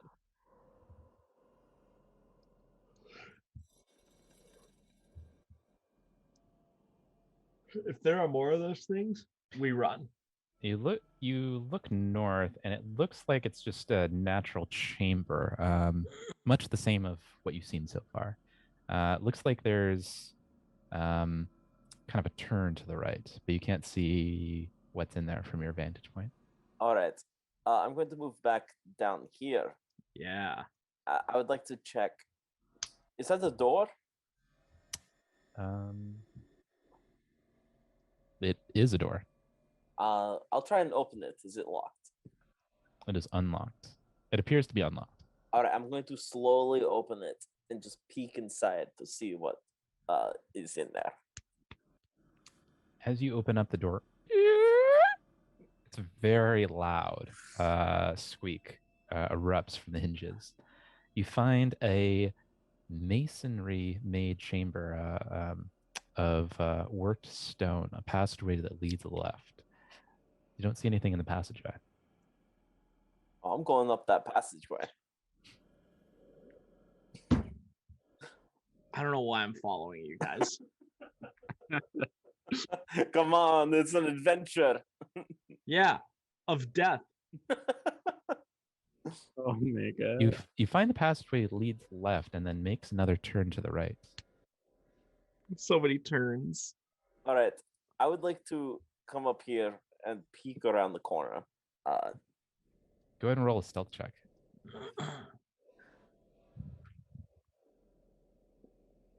This is my stealth. Oh, I'm actually pretty good. I'm pretty stealthy fellow.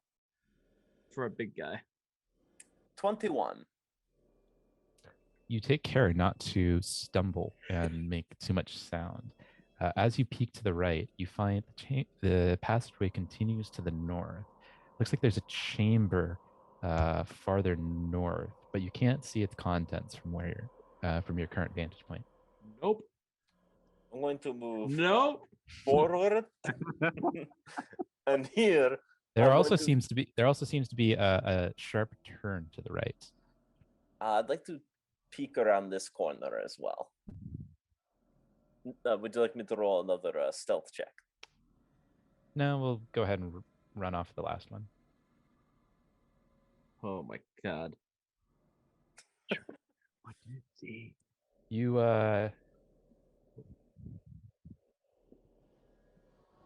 you find another passageway. This time leading to the east. It looks like it might go into another chamber, but it's too far down, and kind of turns to the right too far for you to see what's in there. Before we go down there, I'm going to go up here and peek around this corner. If there is a monster, we run.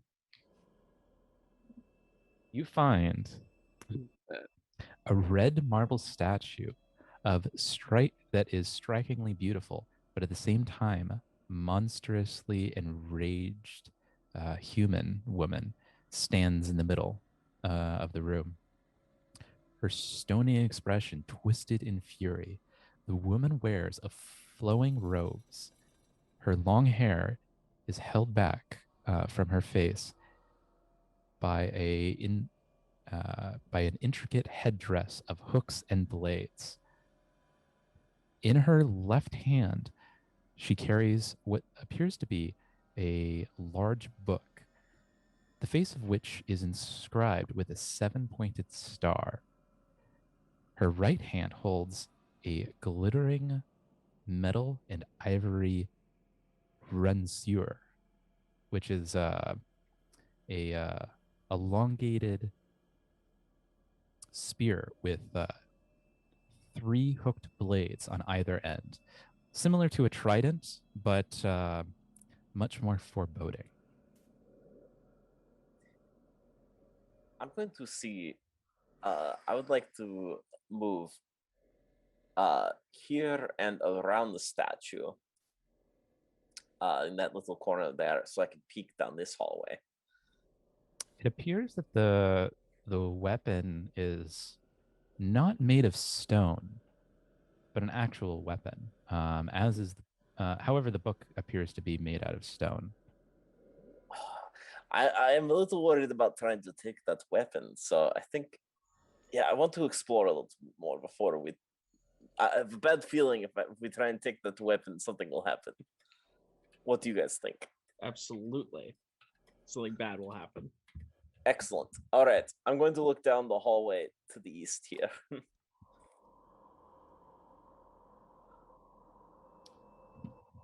You're looking to the east? Okay.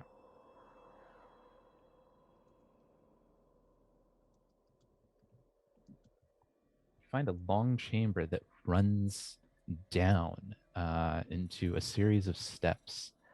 Looks like there's a closed door at the end of the stairway.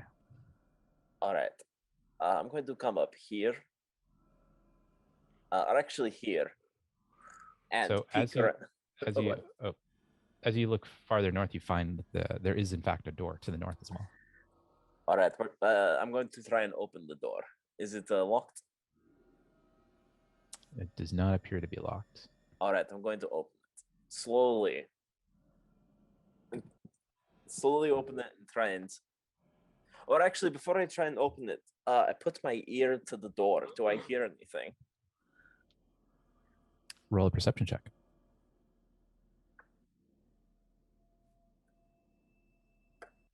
$22.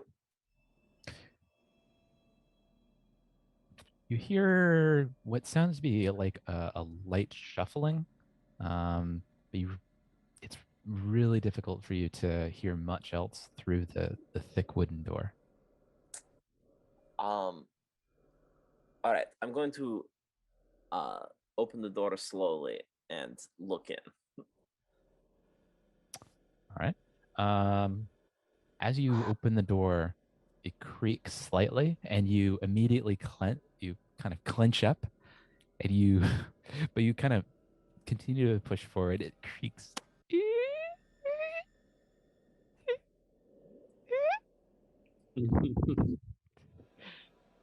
You manage to open up the door wide enough where you can see reasonably well into the room.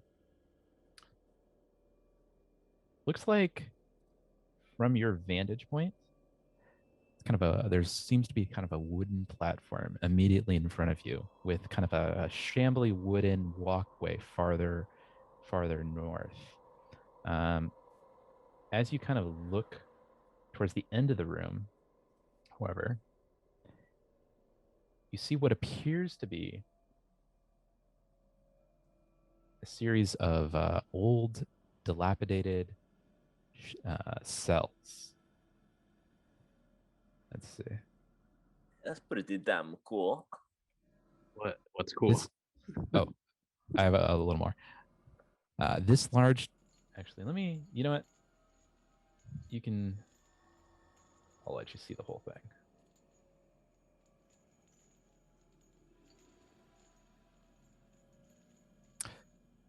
This large chamber was obviously once a prison, as testified by the 20 cells that line the room's perimeter.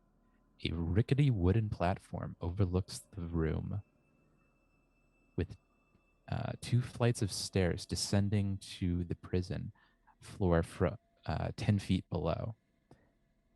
A 5-foot wide wooden walkway runs from the northern edge of the platform to the passageway to the east. All right, I don't trust this old. It's a prison. It looks like some sort of dilapidated prison. But there is a wooden boards leading down to the prison. I don't trust that, so I'm going to walk around. Sorry, excuse me, Zero. And what's over here? That's it looks like it's just a dead end from that side. Darn it! I thought maybe there was a potential. Oh, I see. Sorry, I thought there was an opening there. Like maybe it had been broken in. Doesn't appear to be. Well, go ahead and roll a perception check.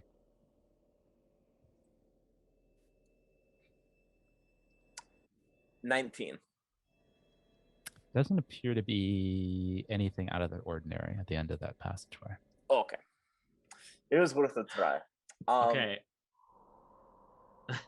Yes, Zero? Maybe we should investigate the statue. All right, more. that's a good idea. Who's investigating the statue? Zero. I Go. will. Just And Zero? Antar, I'll try it. I'll try it as well. Okay. Everyone go ahead and roll a knowledge.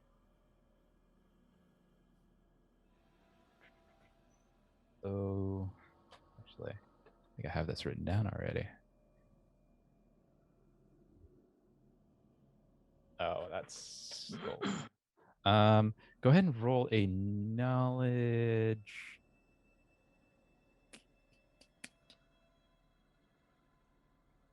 Society. Oh, pretty good at that. I know a thing or two about society. Actually, scratch that. Knowledge occultism. Ah, fuck. 19. 22.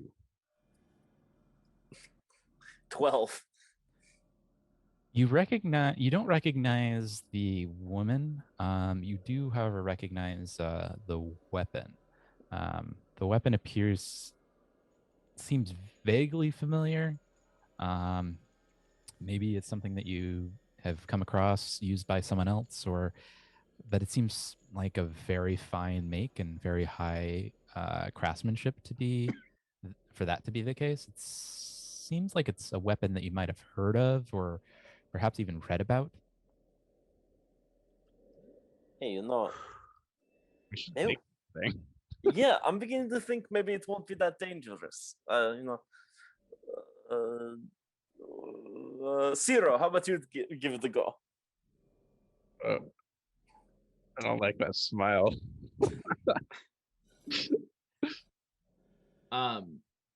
Perhaps there's something you guys should know. I recognize the markings on this statue. Oh my god! You didn't say anything. Yo, what are you talking about? I'm gonna open up my shirt and I don't think jacket, there's time for this, Zero. and I open it up to reveal a medallion around my neck with the same 7-pointed star, as well as marking on my chest with the same 7-pointed star. Can you explain, Zero? Yeah, what the hell? Like, Literally. So, where I come from in the desert, You mean- my uh-huh. Easy Street? the hell? The desert? Yes, it is, you could call it that for sure. But where I grew up, my whole entire clan was in a sense, there was a cult in the area that pretty much enslaved us. And this was probably 5 years ago or so, I was taken away by them and imprisoned by this cult, where they attempted a sacrificial ceremony upon myself. That's when they carved the star on my chest, and I was given. They put that pendant, the medallion, around my neck. I don't know who was leading this cult. They worked in the shadows mostly, both figuratively and literally. But there was a woman who was performing the ceremony. I know that from her voice. Absolutely. Before they could actually kill me, I was fortunately inadvertently rescued by a tribe that was attacking the compound where I was being held, and I was able to escape barely with my life. And that is how I have these powers that I have. So this ritual was not complete, but you have these powers. Yes. You're Demonic? like half demon. Yeah. I guess you could call it that. You know, I yeah. Unfortunately, it's a part of my past I try not to talk about much, but it only seemed proper to tell you both about this. This cult slaughtered my entire family. By the time I returned to the village, I discovered their corpses scattered about when they had attempted a revolt while I was gone. um, and I just so I can be clear with you guys, this pendant can't leave my neck. It's a curse. It is. It is. When I discovered my family and my tribe, I threw I took the pendant off and I threw it, and I was put in the most agony and pain I've ever felt when it left my neck. And thankfully there happened to be someone who came by to help me out and put that back around my neck. Um, my good friend uh, Max, who helped me out, someone I had never met, but helped me as I traveled down the road, and eventually made my way as far as I could from the desert. So unfortunately, I don't know as much as I'd like to about this, but my friend Max did help me when it came to following the path of Desna, who presides over the dreams and stars and luck and travelers such as myself and Max, to hopefully repent this evil curse that's put upon me. Where is Max now?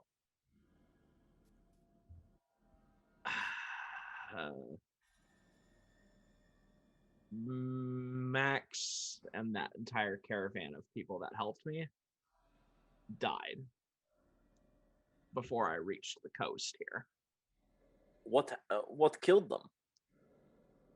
To be honest, I have no idea. I woke up one night and the entire camp was set ablaze and everyone was lost.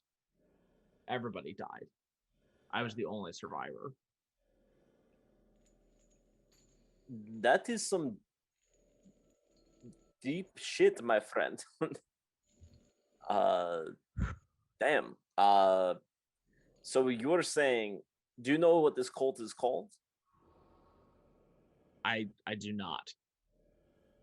Like I said, they worked very much in the shadows, so it was, well, they had control over the area.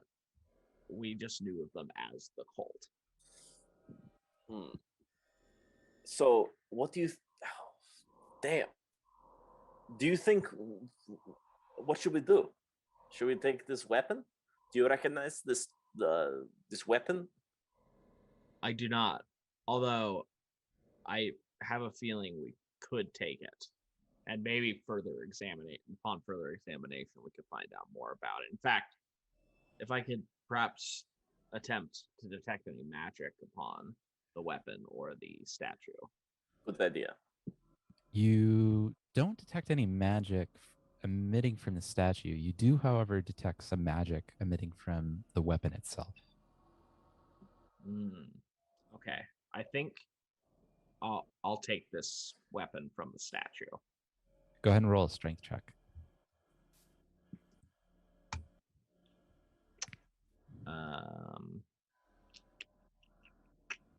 Strength. 17. Thank God I had a good roll. All right, you managed to work your way,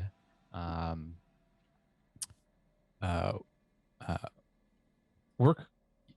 You managed to work on the weapon well enough where you can kind of dislodge it from the grasp of the statue. You actually break off a finger in doing so, but it doesn't appear to have caused any ill effects. You, after grabbing the weapon in both hands, you examine it and realize it is of master quality. It's a +1 masterwork ranseur. So that would be a +1 to attack. Holy smokes. I can spell ranseur if you like. Yes, please. R-A-N-S-E-U-R.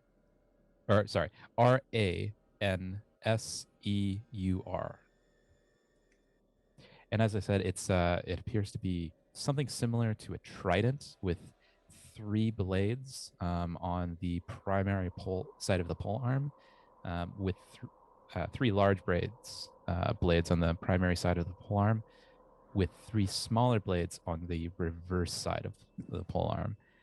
In the center of the 3 primary blades appears to be what appears to be a carving of a human skull in metal.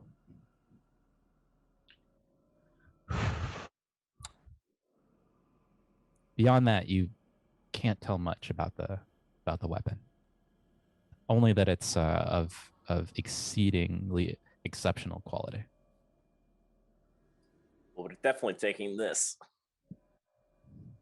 Uchimir is probably a bit too heavy for me myself. At least.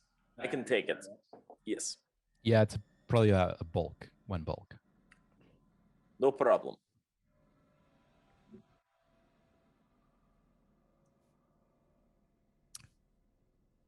All right. Well, what would you like to do now? Can we take 10 minutes? Short rest? Yeah. Sure. Yeah, you could probably use it. Good thing you waited. That's a good idea. So for anyone that has any hit die left that wants to use it, go ahead and roll it now. Add your Constitution modifier. Remember to take it off of your character sheet. So you should have had 2 to begin the session, and however many you have now. So you can roll 1 hit die in a 10-minute span. 1 hit die plus your con mod. Gotcha. What's your what? Constitution modifier. Oh, what's the Constitution? Oh, it's underneath the ability scores. It's Yours con. is 0. I'll be right back. Let's take a quick real person break. Go ahead and take a couple of minutes. How about that? Perfect. I'll run We'll to the restroom. We'll give Ty a quick minute. All right. I'll be right back too then.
All right. So you've just completed the examination of the statue.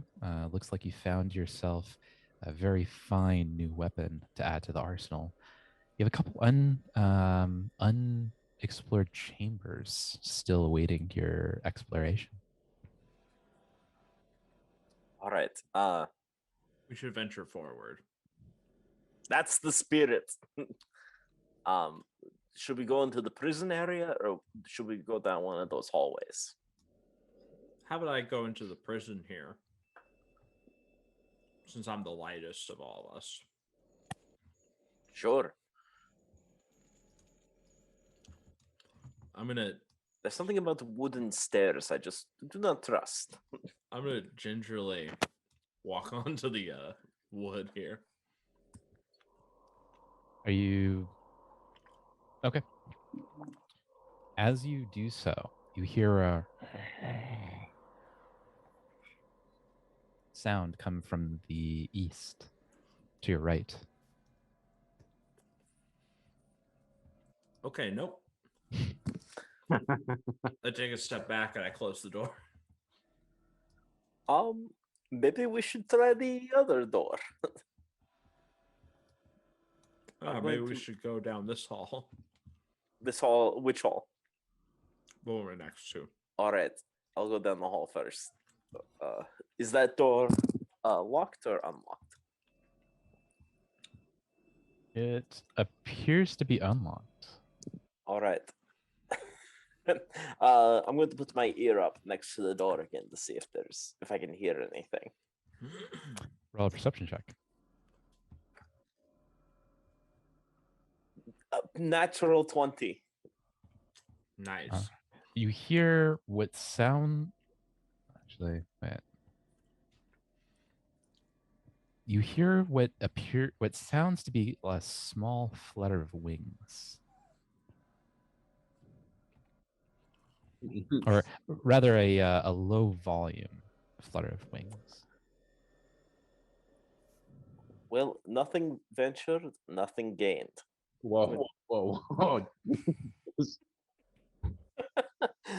I'm going to open that door. You heard of like gargoyles and stuff? Gargoyles, schmargoyles. Yeah. I'm going to open the door. And you know what? No more of this, tiptoeing around. I'm just going to open it up. All right, I'm getting myself out of here. All right.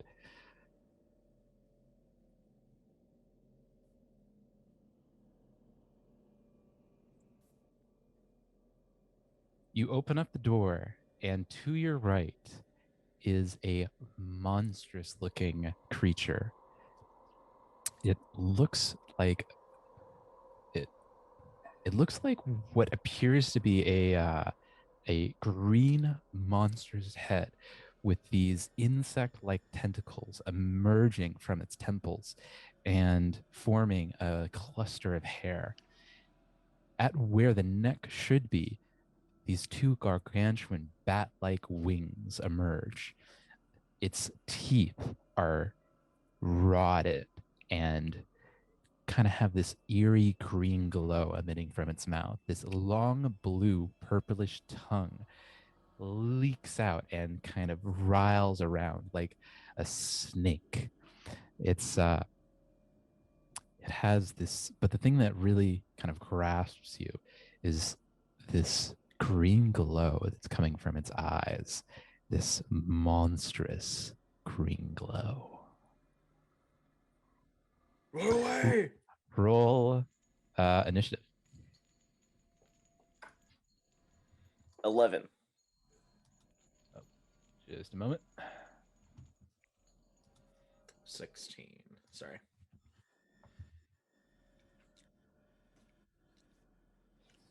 All right.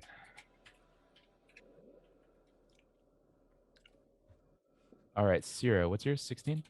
Mm-hmm. Uchimir 11. and Anthar. Hold on. 27. 27. And we have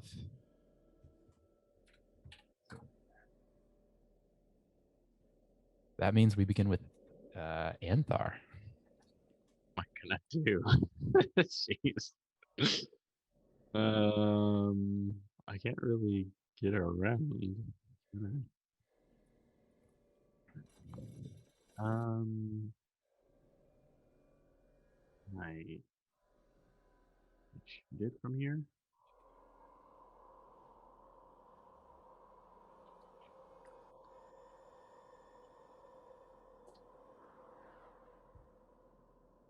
Is that a thing? What's that? Can I shoot it from here? Can you make it past Ujamir? Well, I mean, there's only one square right here. Or, oh, can I enter like this? You can just barely squeeze through using a full action to do so.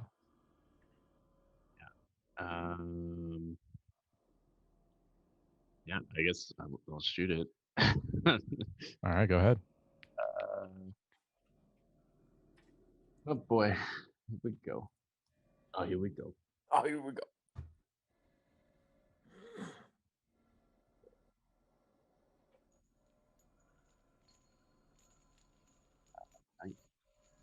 What was that? 19. 19 hits. Go ahead and roll damage. 5. 5 damage. All right. You managed to pierce kind of the base of one of its wings. It kind of flaps and appears to be in a considerable amount of pain. It seems more angry than anything at this moment. Yeah, I think that's my turn. Yeah. All right. It's the enemy's turn. Let's see here.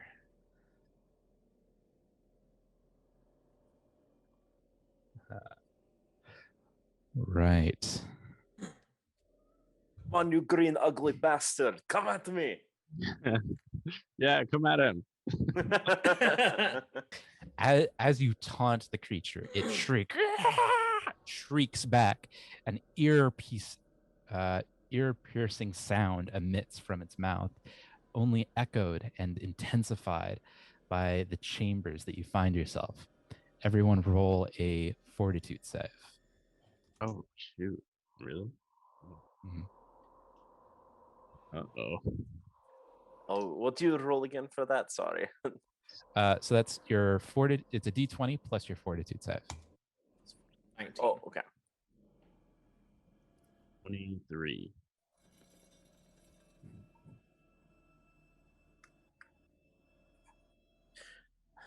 Whew. 19. All right. The three of you seem to be unaffected by the shriek of the monster.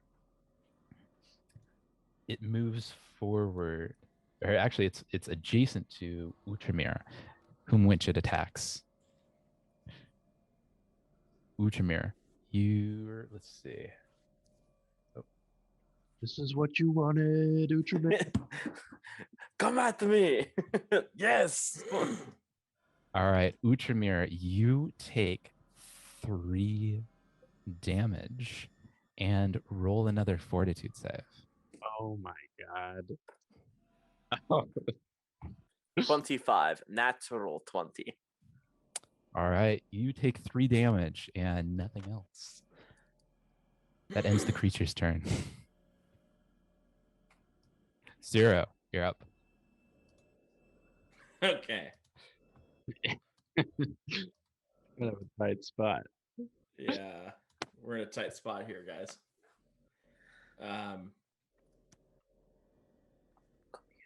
Fuck.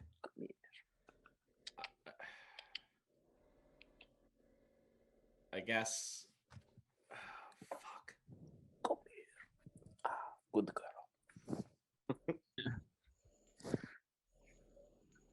Okay. What's that Yes. pool in Hello. in Hello. the center of the room there? It appears to be a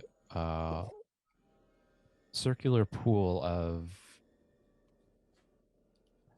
It appears to be a circular pool of ordinary water, as far as you can tell. However, it seems to be rimmed with human skulls. Ears of their enemies. Ah. I'm Okay. gonna- I guess. Fuck. Oh my god. You like, I don't know, splash it with your magic hands or something. I guess I could throw it with telekinesis. The water or the skulls? The the skulls, I guess. But it might not do. It probably wouldn't do anything. So let's see. Die or something. Okay, I think I gotta end my turn here. Okay. And you just started. I know I just moved, but I can't risk getting too close to us. All right, that brings us to Uchimir. All right. Only one way to take down an ugly demon like this, with cold steel. Fucking take care of it. All right. I'm going to attack it with my rapier. Okay. Go ahead and roll attack.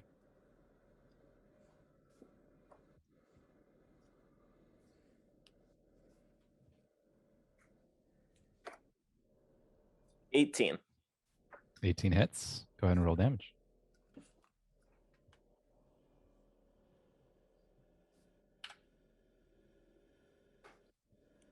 $9. You kind of slash and pierce and manage to get it in one of its eyes. It seems noticeably distraught by your attack and flinches back a couple of inches. I'm going to strike again. Go ahead and roll attack.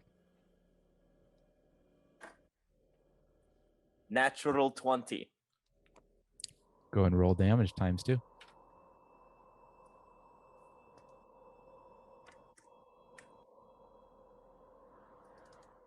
$16. With another swing of your sword and flick of your wrist, you manage to cleave off one of its wings. It falls to the ground, and you jab forward once again, piercing its second eye. You return the blade, and it's actually now stuck at the end of your blade. Damn thing.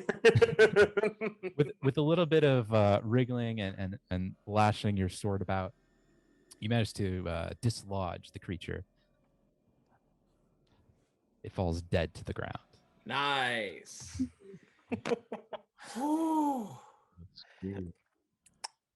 What can I say? Well, you weren't kidding, Ushimura. You're talking about the demons haven't met your sword yet. Exactly. I've been waiting to use it all day. Ushimura got his fix. Hey, Uchimura, can you cut the other wing off? Yeah, Ooh. I'll do that. I'll cut the wing off. The other one. Okay. You managed to cut the wing off kind of crudely, but you now have 2 wings. Go ahead and roll a knowledge nature check. Oh boy. 24. 18. 8. Uchimir looks at it and says, "That's a really big freaking bat." Anthar and Ciro, however, identify it as a Farghoul, a creature of dark demon arcana.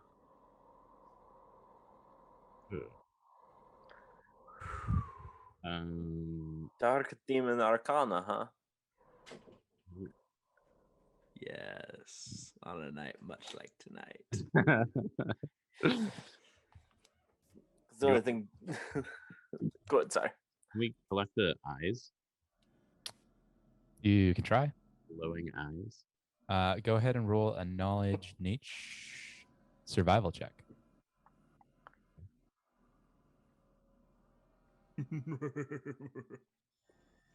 Wait, let me assist you with this joke. 25. What was that? 25. All right, you managed to retrieve. Actually, they're both pretty badly damaged. All that you could kind of get out was more of a goop and blood. It's really unusable. I guess I forgot about. I totally forgot that Utramir pierced both eyes. Oh yeah, that's right. I totally forgot about that until the goop came out. Those are pretty good eyes. Pretty good dead demon eyes.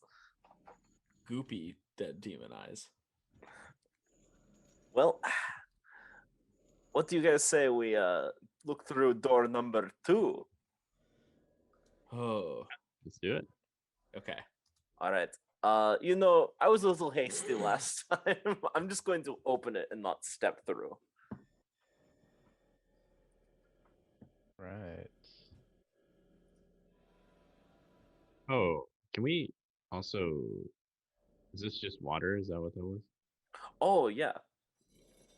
It appears to be. Go ahead and roll a perception check. 24. Natural 1. I got a 13. Utramir, you actually have to stop Utramir from taking a drink. He looks quite parched. And he says to the two of you, "Man, that last attack really made me thirsty." looks pretty thirst quenching. You have to hold him back from taking a drink. Come on, you guys, come on. I just want to drink out of that skull. No. Big stuff. The Zero and Anthar, however, you notice that it appears to be just ordinary water. But Don't drink that. it also looks pretty stagnant. Yeah. Okay. We don't want any diseases. Oh no, Alright. looks pretty tasty to me. I As don't you know what's push, a part of an orc diet, but it's definitely not that, dude. as you push through the door, you find a flight of spiral staircases that winds upward into a circular pillar of that appears to be dark from above. Looks like there's a fair amount of rubble kind of blocking your path. You really can't make your way up. Oh, really? That's interesting. Can we go down, or is it literally just a spiral staircase? It's up? just up. Okay. Well, I guess this is a dead end. Let's go check that other hallway. Okay. I'm This cool. one right here.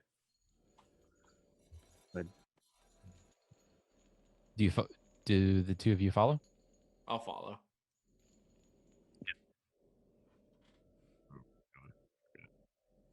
Oh, there we go. Go ahead and move your tokens where you like them. All right. All right, I just want to peer around the corner again.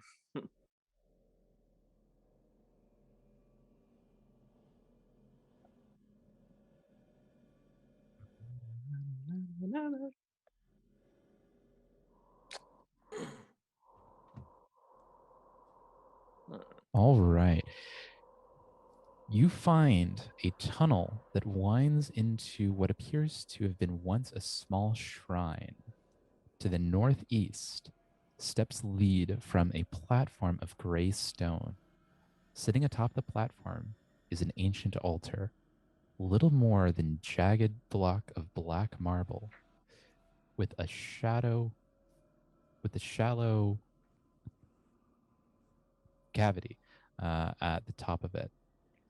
The basin is filled with what appears to be filthy water.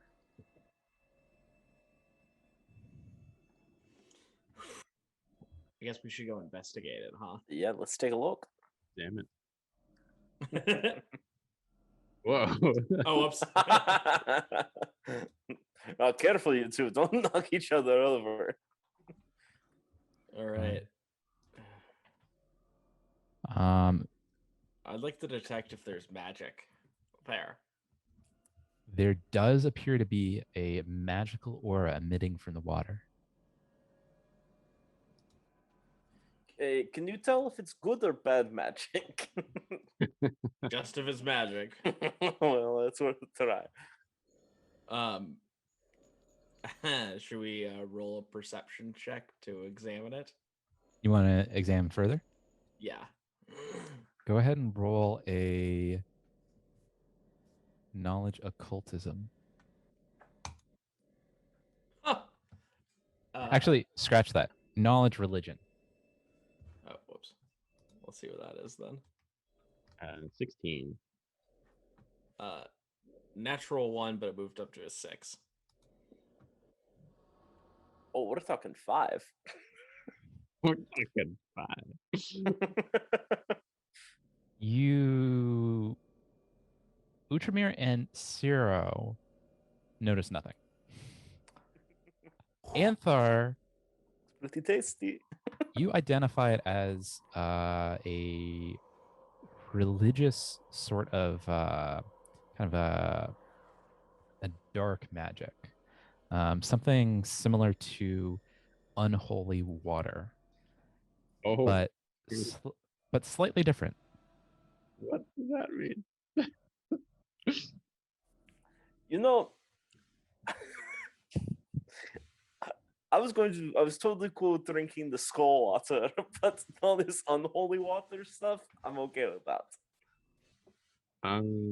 Yeah. I tell the group about it, and does Ciro, do you have any like I have some vials. medals? Do you want to collect? Should we collect some?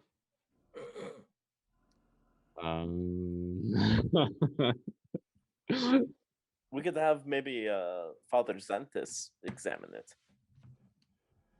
That's not a bad idea. I'd be willing to risk it. Plus you're already like demon already. Thanks, Uchbeer. I mean it in the best way possible. All right. I'm gonna I take. mean, you're a badass. I'm gonna take 2 vials. Looks like there's about 4 vials worth of water in the crevice. Okay, I'll use 4 vials and try to collect all the water from it. All right, you managed to collect 4 vials without issue.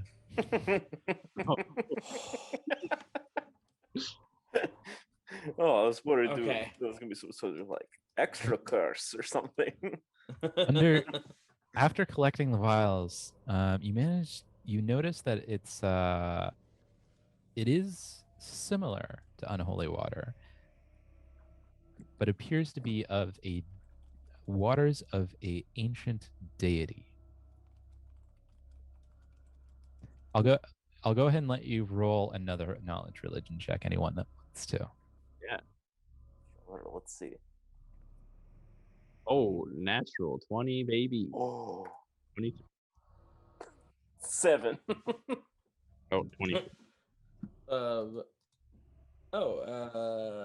12. Uchamir and Ciro still think that it's just unholy water of some nature. Anthar, after examining the vials of water and now noticing the runes that are carved around the water's basin, you identify the water, vials of water, as waters of Lamishtu, a dark, monstrous deity.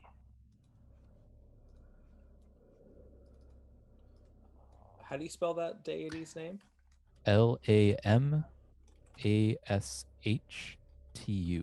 Lamashtu. Okay, 4 vials of Water of Lamashtu. water of Lamishtu.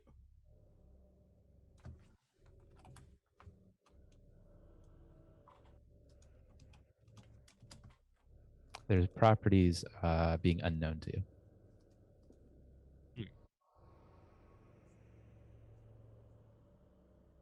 It appears that the basin is now empty. Yeah, I'll definitely tell Ciro and Utramir about this knowledge. Ciro, does this ring a bell or something? You guys drink this on the daily back home? Or? Not at all. I no. Wow. I have no idea. But I'd love to find out. We definitely are going to want to take this to someone who can give us some more information on them. Father Xantus might be able to help, like he suggested, perhaps. Or maybe we can go to the library. But I'm seeing double doors. And We got this far.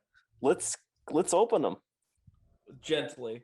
You suddenly get a feeling, a rippling shiver down the back of your spine. Nope. You get this foreboding feeling that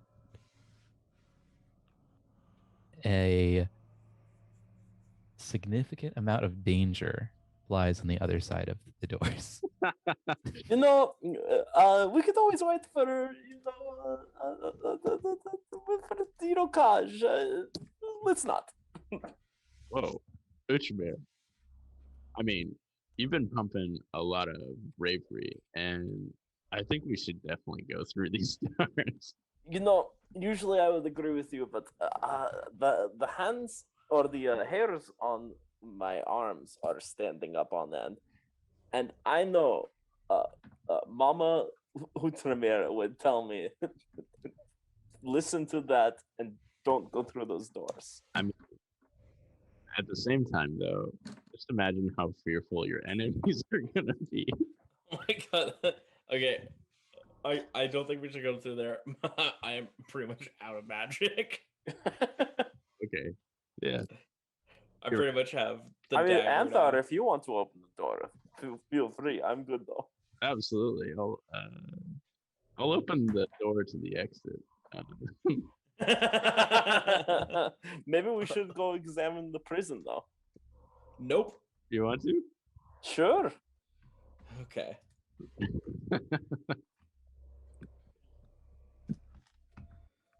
I've got a pep in my step, and I'm not getting any, hair stand up on end from here. Yeah, but you don't know what I heard, man. Hey, you hear stuff. I hear stuff. Antar hears stuff. Don't worry about it. I don't know what I'm going with that. I'm going to step out on the wooden platform. All right. To your right, you hear creature of. You hear a creature to your right, but you haven't seen the origin of the sound. I'm going to step forward a little bit more. Can I see anything from here? At this point, you hear roll initiative.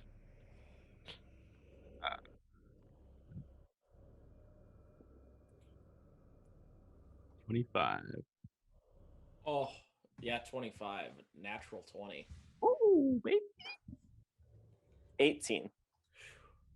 Tamir is 18, Anthar 25. Nope.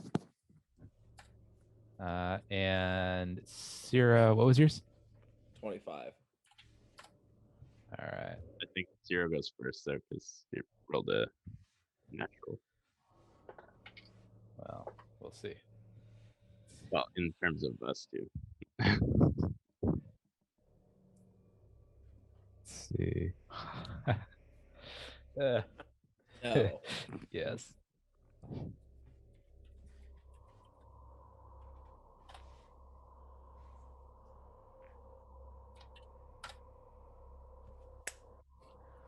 You see two sin spawn to your right. They have now noticed your presence and are making their way towards you. They have first attack again. No problem. So glad I'm back here. In fact, no, never mind. I can't do it. Never mind. All right. The first Sin Spawn makes his way towards Uchamir, going up the stairs. The second jumps onto the wooden platform and uses the platform to make his way again towards Uchamir. Uchamir, you get one attack. You get one attack of opportunity. That's exactly what I was going to ask. Do I get one too, since the one's next to me? Oh, actually, you do. You have one attack of opportunity. 22. And which one are you targeting? The one in front of you, to the north. Yes. All right. 22 hits. Go ahead and roll damage. And Jordan, you can go ahead and roll your attack. Okay, let's see. Oh, wow. 23. Holy shit. But this was a dagger, so this isn't going to do much. That also hits. A 9. Oh, Right. 4.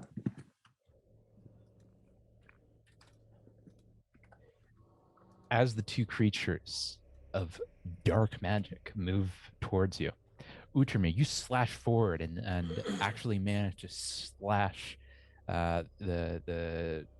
across the chest of the creature to the north.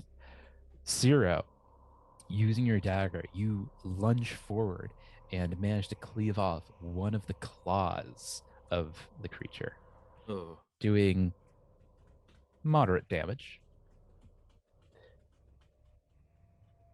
Let's see. Ultramere! Ultramere, what is your AC? All right. So the Sin Spawn to the north makes 2 attacks at Uchamir, both of which Uchamir manages to dodge. The one to the east.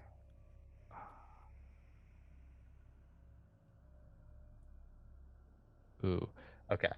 The one to the east, however, managed to use its jaws that are now elongated in the manner of a snake, and he bites down on Utramir's arm. Utramir, you take 5 points of piercing damage, 4 points of poison damage, and roll a fortitude save. Oh, 18.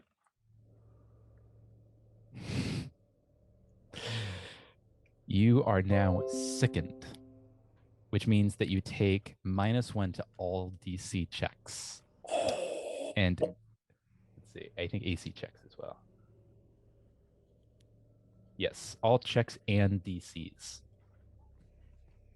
Wow. Damn. So in your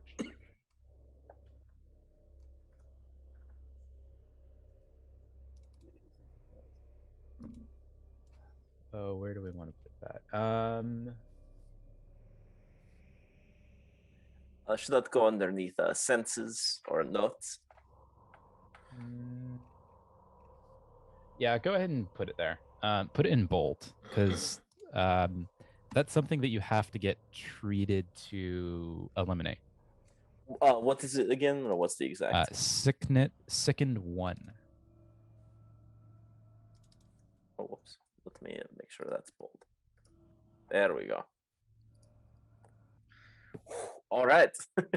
Oh, excuse me. Sickened. That's actually sickened 2, which means that you take -2 to all checks and DCs Damn. until it's treated. Whew, all right. Let's see. So that was First attack, second attack does not hit. That ends the Sin Spawn's turn. 0, you're up. All right. I have literally one more spell I can use. Do what you got to do. I'm gonna use magic missile on the one next to us, or the one next to me specifically. All right, go ahead. Wait, is there splash damage? I don't believe so on a magic missile. We'll find out. I do not believe so, no. Oh, okay. Um,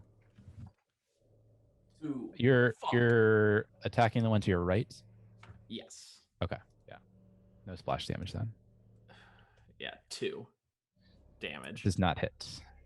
Oh no! It's an instant hit. Oh, excuse me. All right, you do superficial damage to the Sin Spawn. All right. I will attempt to strike at it with my dagger. Do you have any other weapons? I have a slingshot, but it's got a close range for that. Good point. All right. 1 sec. Let's see. Fuck.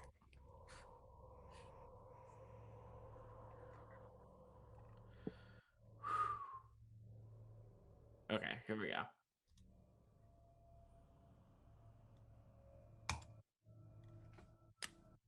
Seven. Does not hit. All right. I am going to move diagonally here, and I will end my turn. All right, that brings us to Anthar. Oh gosh, dang. Which one appears to have more damage? I think the one in front of. It looks Which like the the one to the north. far the north. Ethan from here? I think so.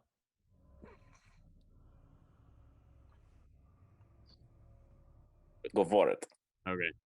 I'm gonna designate this that one as my prey, the one to the north, Okay. and shoot it with the bow. Okay. In fact, hunted shot. Once per round, must wield the longbow. Take 2 quick shots against the one you hunt for 1 action. Nice. All right, go ahead. Yes. So I can't math right now. 19 19 hits. and Oh, a 21. Well, actually, so all right, I'm -5, right? -5 on your second attack. Okay, so whatever that is, 16. 16, yeah. All right. You draw back your bow, and with a little bit of extra strength, you draw back just a little bit farther, launching the arrow. It goes straight into the mouth of the creature, and the arrowhead pierces the backside of the enemy. He falls back 5 feet, and he begins to stumble, and he's not quite dead yet, but he seems to stumble back, and then he falls back another 5 feet off of the platform, dead. Roll and tumble. nice. I do have one more action. Which I can. It's not gonna do much. I don't think. We could try it. Try it. I guess I'll just shoot the other one. Go ahead. It's -10. On your third attack, yes, -10. 13. Does not hit. It was worth a try. That brings us to Utramir. You're still sickened You could spend, let's see, a single action retching, so essentially vomiting, trying to kind of spew out the poison, and attempt a fortitude save to reduce your second level. I'll do that. Why not? Make sure you throw up on the monster. That's splash damage. Actually,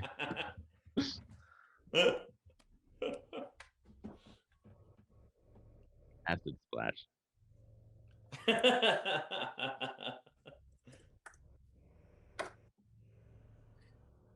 And I rolled an 18. all right, you reduce your second level to level 1, so it's -1 to all these. Or was that 18 before or after the -2? That was after. After? Okay. So you go back, you go to second 1, which means that you have a -1 to all DCs and checks. I think you can only do that once per turn. Sounds good to me. All right, I'm going to attack now and show that fucking creature what's what. Dude, you can kill it.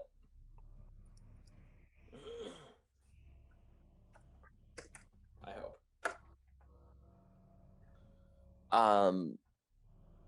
I rolled a non-natural, but I rolled a 20, so -1, that's 19. That hits. Cut its head off. 6.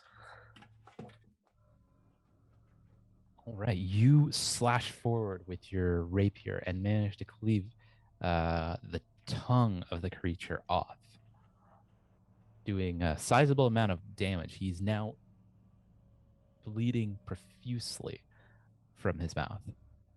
You like that? You like that? In fact, a fair amount of blood sprays onto your silk robes. You're going to pay for that now.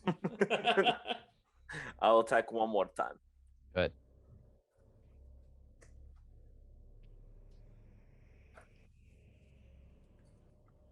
Seven.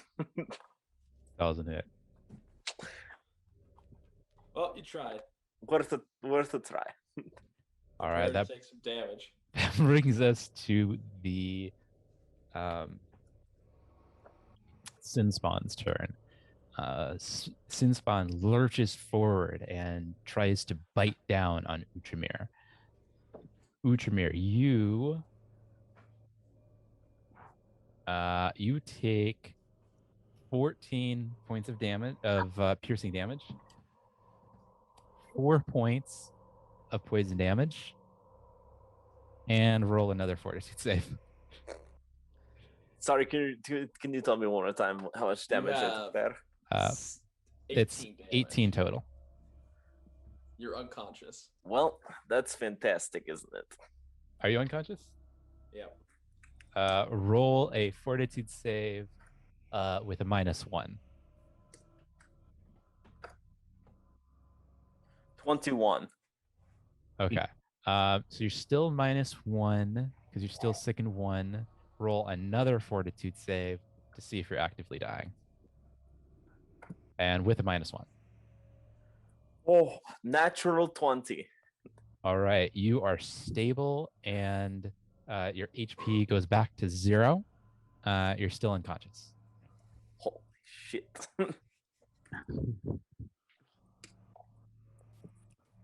And let's see. Oh, that was just the first turn. That was just the first action. Okay. Let's see. What's it gonna do now?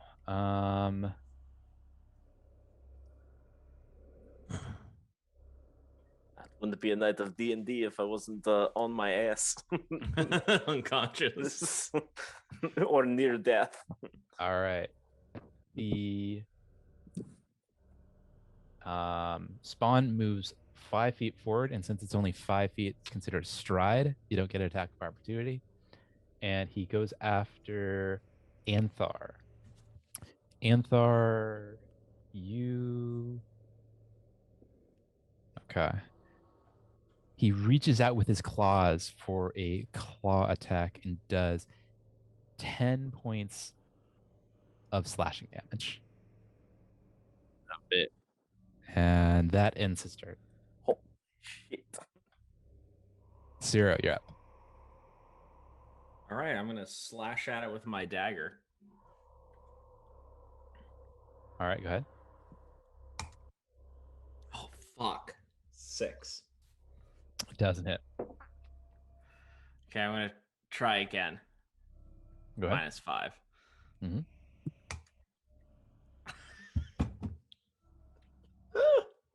Oh, 3. Doesn't hit. Was that a natural one? No. Okay. Let me know if they're natural ones too. Just Sure thing. FYI. Doesn't hit.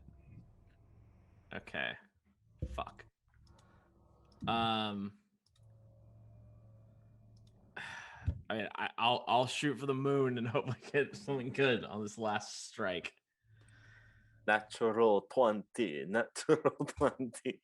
Oh my god. It doesn't hit. It What was is a it? 4. -10. So negative. That's a no. Or negative 6, sorry. Anthar, it's your turn. He's up in your face right now. He's Yeah. actually he's actively bleeding on you. His tongue is still bleeding quite significantly. And I needed just like one hit to like probably take this piece of shit out. He looks pretty beat up. 1 or 2 good hits ought to do it. All right. I'm gonna shoot this boy. And You got yes. 21. That hits. Anthar, you are amazing. Damage of 5. All right. So Hugh.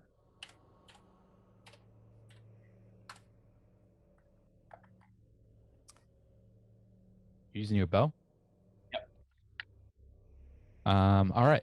You managed to draw back your bow and fire square in the chest. Had he, if he had a heart, you would have hit him in the heart.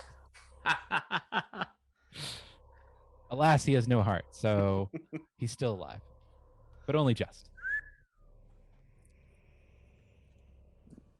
That brings us to Uchamir's out, unconscious. It was only 1 action. Oh, okay. Sorry. Go ahead. Shoot again. Yes. Finish Kill this him, thing. kill him, kill him. Actually.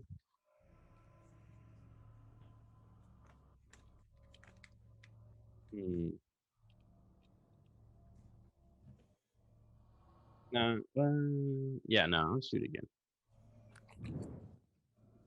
All right. Go ahead.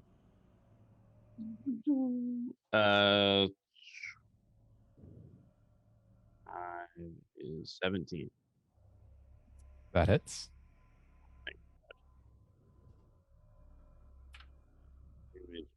Let's see. With a final blow, you manage to draw your bow back and hit him square in the chest again, exact same spot as before, nearly splitting your first arrow and embedding the arrowhead even deeper into the now open wound. He falls back, dead on the ground. Okay. Uchimir is still unconscious. I'm gonna. What do you call it? Revive or cure wounds? Yeah, cure wounds. Treat wounds. Treat wounds. Go ahead and roll a medicine check. 7 is 23. All right, that does it. Go ahead and roll a 2d8 and apply that to Uchamir's HP. I roll it. Sure. Yeah. Okay. 2d8. 2d8. Yep. I got an 8 and a 5. All right. So Utramir, you regain what 13 points of health. Holy You shit. come back from the brink. Again. Holy shit. What happened? You wouldn't believe it. Believe it. Zero killed these two. Roll a deception check. Just a dagger. It's crazy. Roll a deception check. Deception check. Mhm. Oh. 19. Utramir believes you pretty. He pretty much believes what you're saying right now. All right. With just that knife? Tell him the truth, actually. Just kidding. That's...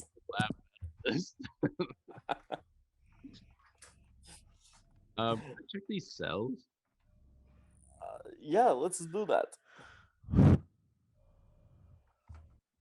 All right. As you look around the cells, you find partially decayed corpses. It looks like they're somewhere between a decaying corpse and a skeleton. The skeletons, if you touch them, they break down into kind of a powdery dust.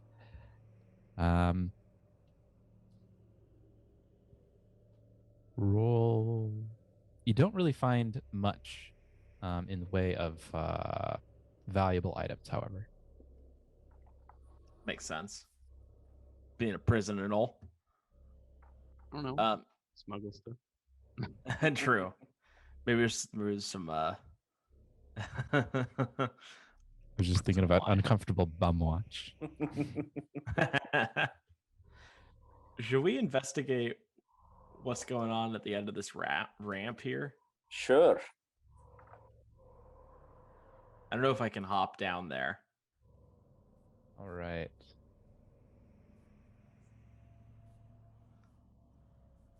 I'll lead the way since I'm the even though I have no attack, I'm the most healthy. You know, go ahead, sir. You find a corridor that leads to an open chamber. This room contains several ancient relics of what appear to be torture implements, though their function and style is strange and archaic.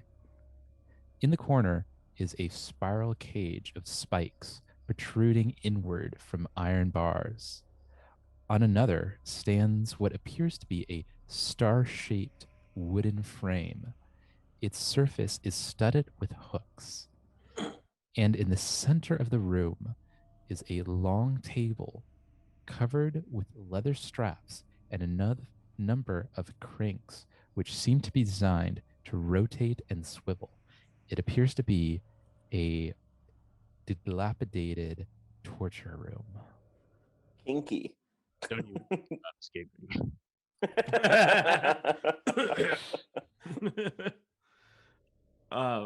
So who goes first?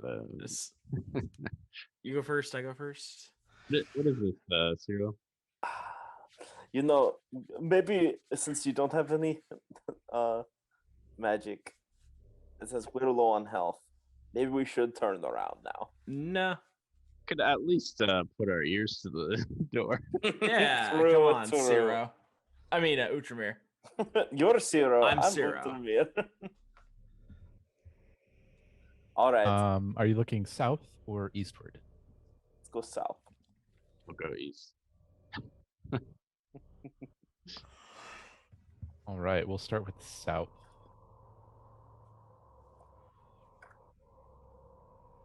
15.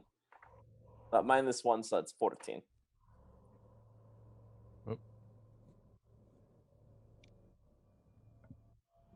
Oh shoot. Oh no. You don't hear anything. Let's go in. All right, you're gonna go check it out? how about I lead the way this time? I don't think we want to go through the door, do we? Hey, Yeah, we're going in, baby. I want you. All right. Who's going into the door first? Oh, I will. This is Ciro's origin. All right, Zero. All right. You find what appears to be an ancient study. The clumbering remains of several chairs and a long table clutter the floor of the room.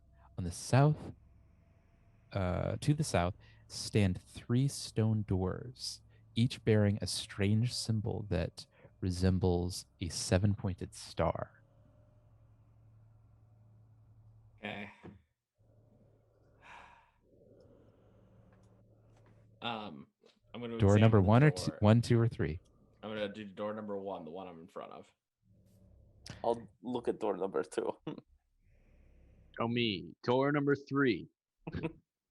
Ciro opens the door to reveal what seems to be a corpse of a humanoid creature. However, instead of having 2 arms and 2 legs, it appears to have a 3rd arm protruding from its back. Wow. Utramir, door number 2. You also find a corpse of what appears to be a humanoid creature. However, it seems to have a misshapen skull, a large lump the size of a dinner plate protruding from the back of its skull. Anthar, door number 3. You too find a corpse of a humanoid. This one, however, has a rib cage that leads all the way down to the pelvis. Several of its ribs are protruding from its abdomen. All 3 of you roll a perception check. 10. 8. Holy shit. 26. 26.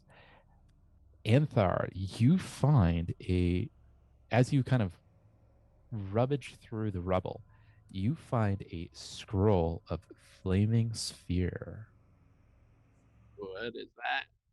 A magical relic, a magical scroll that can be used for offensive attack. Hey, Ciro, did you drop this? Oh, yeah, I've been looking for that. Full of flaming spear. Can you believe it?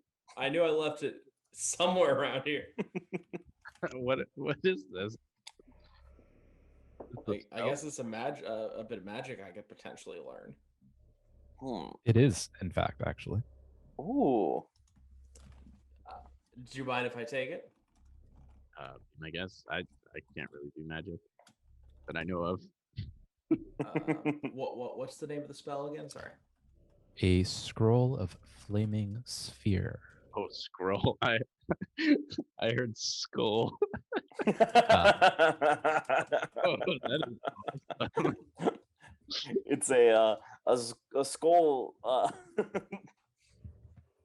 Perfect. You look into where its eyes were. Like the play Ghost Rider. Have you ever seen that? Yes, Yes. exactly. My man. I love that play. Good one. It's pretty bad actually. Right, I mean, it didn't perform very well. The sequel play wasn't very good either. They just got stopped with that. Ghost Rider plays. Yeah, we just don't need any remakes or anything like that. Remake? Like redoing, the plays. I mean, like playing the play again? Yes, but it's more like, like they try and like change things, you know what I mean? Like slightly. It's the Actors? Performance? like they change the script slightly. I don't know what that is. Oh, okay. I probably wouldn't be a fan of it. I wouldn't recommend it. All right. Should we investigate that other door? Oh, why not? Absolutely.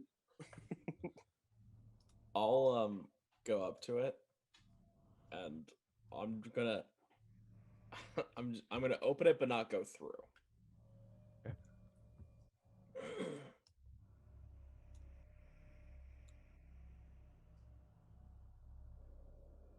You open the door to find a stairway leading down. A low glow of light emits from a chamber, but you can't see into the chamber. We gotta go. All right, I'm gonna go in. Wait, try and be sneaky about it. No, wait. Zero. Oh,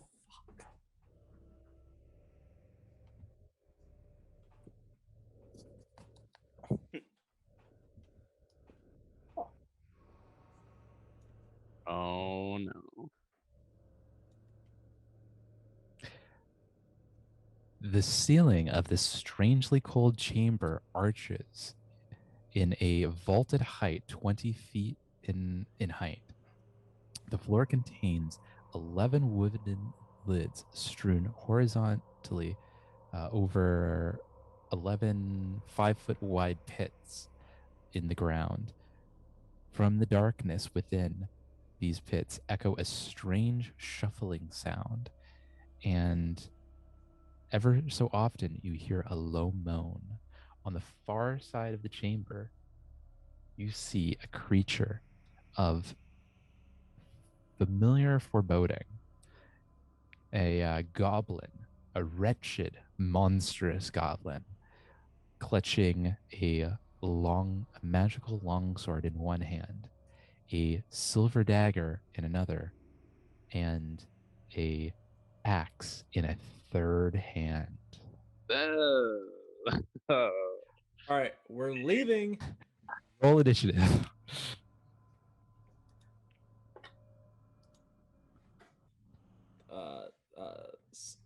Yeah, sorry, 17. 24. Natural 29.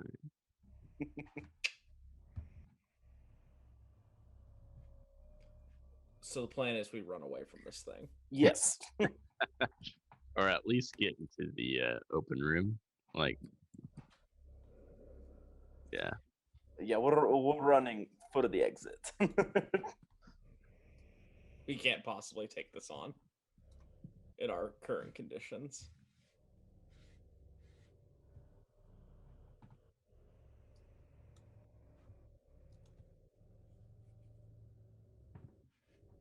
All right, we're going to begin with Anthar.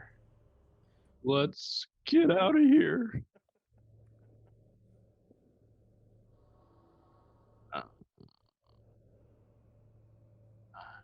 Wait, are these? 15, 20, 30.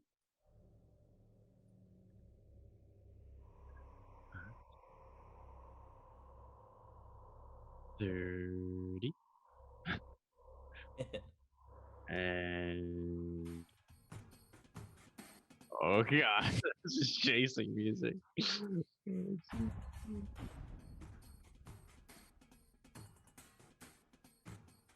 Okay.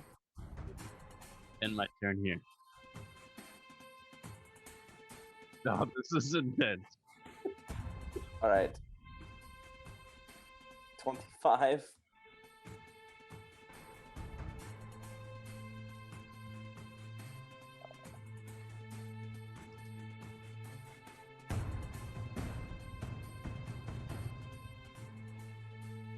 $25. 25.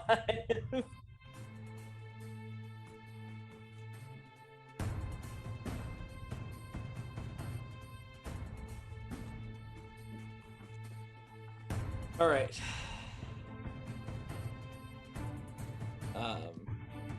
Let's see. All right, 25 at the top of the stairs. I'm gonna drop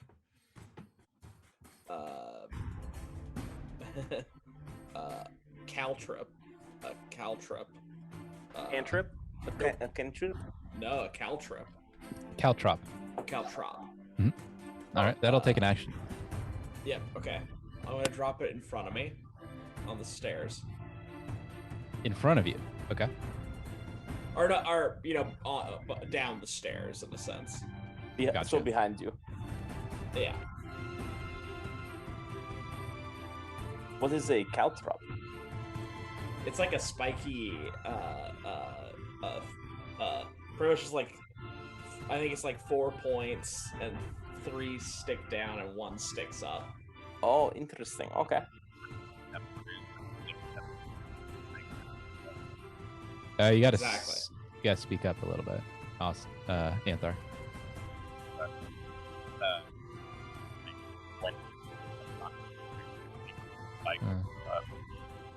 Might be the music. Might be the music here. Try that again. It's like. I can hear you now. Yeah. So you'll like someone will step on it, and all these spikes will come up from the pressure of one of the spikes being released. Oh, that's pretty cool. All right, now run. Yep.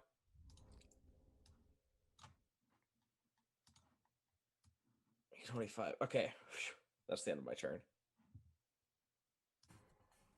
All right.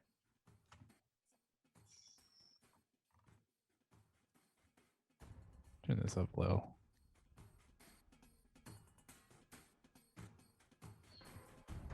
All right, let's see what the goblin.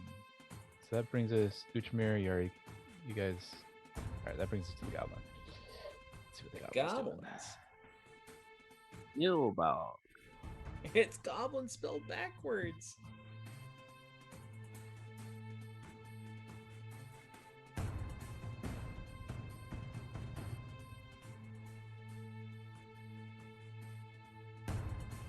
So you dropped it at the top of the stairs?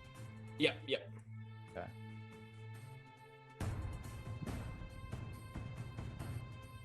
Okay. I'm gonna go.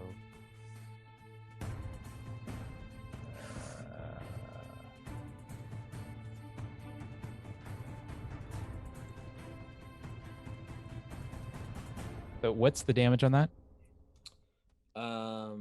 Shit. Let me double check that again.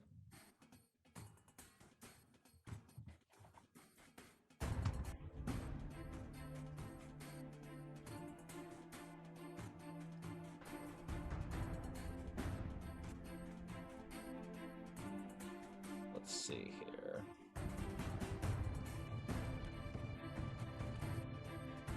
I think it's 1d4, isn't it?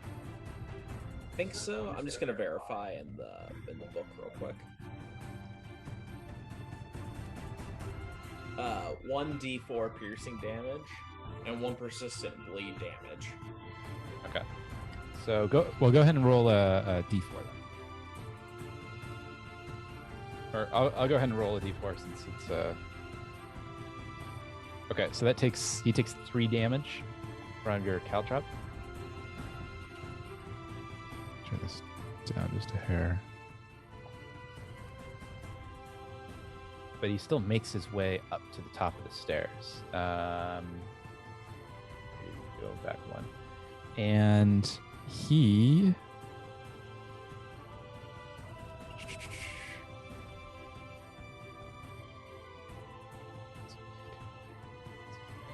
All right. So the monstrous goblin creature retches back and kind of emotes forward. He breathes forward, and from his mouth, a plume of acid, green acid, emerges from his mouth. And let's see. Does 5 points of acid damage against. Oh wait, actually that would be no. Zero. Roll a reflex save.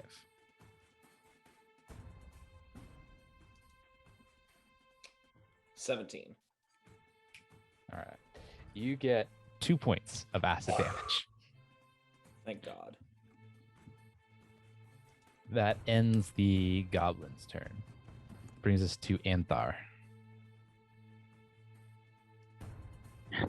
There's no way I can like shoot Tremere and Yeah, they're in your way. Yeah, leave this. Leave. We just gotta run. Are you sure about Definitely. Is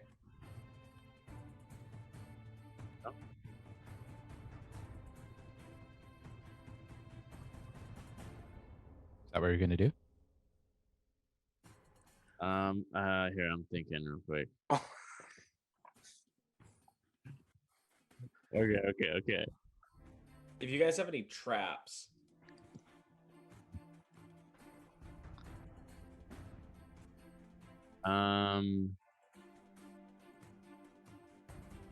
Here's what I'm gonna do. Go.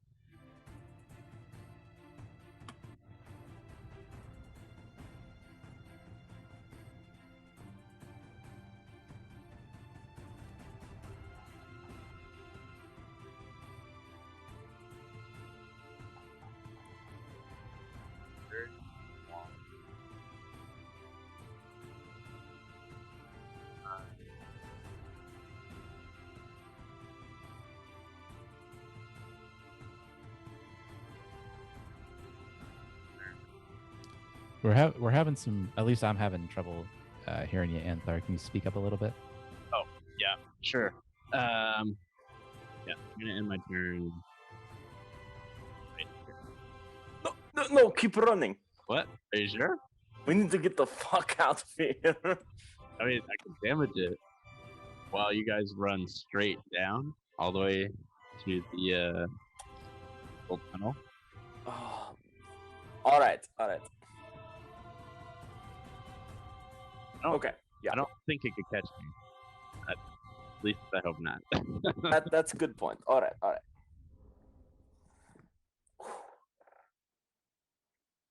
All right, Wait, that brings us- but you don't want to be trapped down there. Like, I don't even think it's gonna even notice me because I'm like way ahead of you guys. all right. I think that brings us to Uchamir's turn. 5, 10, 15, 20, 25. 5, 10, 15, 20, 25. 5, 10, 15, 20, 25. And my turn. 0, all right. you're up. 5, 10, 15, 20, 25. 5, 10, 15, 20, 25. 5, 10, 15, 20, 25.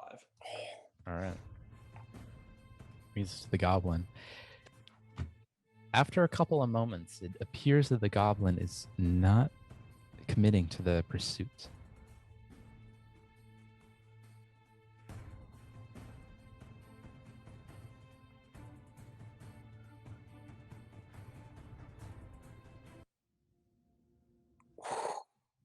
Yeah, after a couple more moments, it seems that the goblin is not actively chasing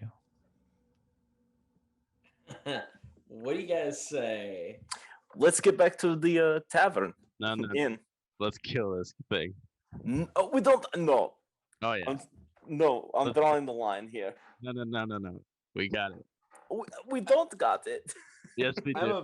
have a really bad feeling this thing could kill us because It has acid spit. It has 3 weapons. I'm not taking a chance on that, especially without any magic.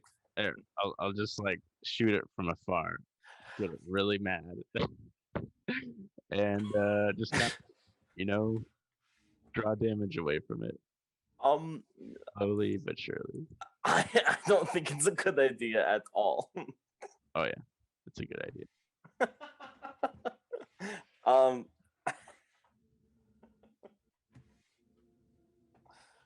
Oh, I mean, it's probably our last one. we should come back when we have Kosh. Where did he go? What was that talk about demons or whatever? yep, that was a poorly timed joke. All right. You're right. All right, let's get the hell out of here. I want this goblin's ears though. No, dude, yeah. We'll come back for those years, no doubt. Let's go back to the tavern and get something to drink and eat and go to bed. Are you leaving? Are you leaving the catacombs? Yes. All right.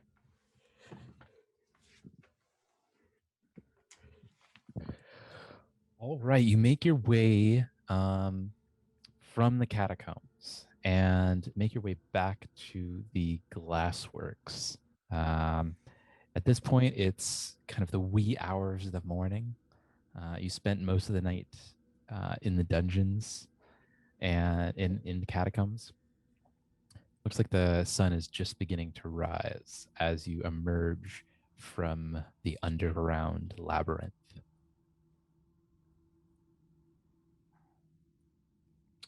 Well, like the man said, let's get over to that to the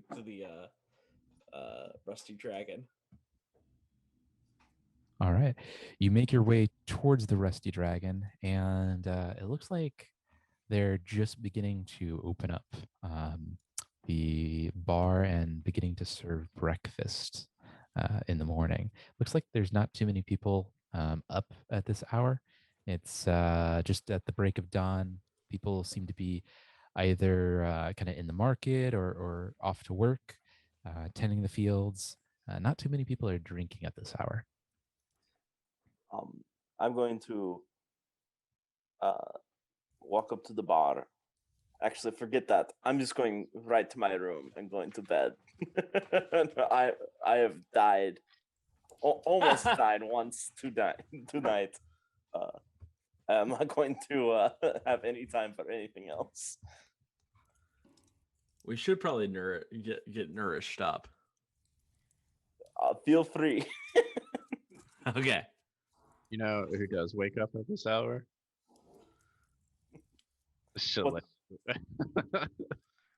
What What's was that? Shillelagh wake up's pretty early, so I'm gonna go over to Bethina or Bethana Bethana, yeah. and ask if she's seen Shillelagh. Yeah. Oh, baby, I love Shillelagh. As you make your way towards Bethana, she bursts from the other side of the bar and grasps Anthar in a hug, thanking him for his bravery alongside Ciro, who's standing beside him, for saving Amigo, Amico from the goblin attack. She screams out, saying that she was badly beaten and now resting in her rooms, and only alive because of the brave deeds of you trepid adventurers. Oh, it's all in a day's work. Yep. How is she, by the way? Is she recovered? Oh, well, she hasn't recovered yet, but a few days rest will do her good.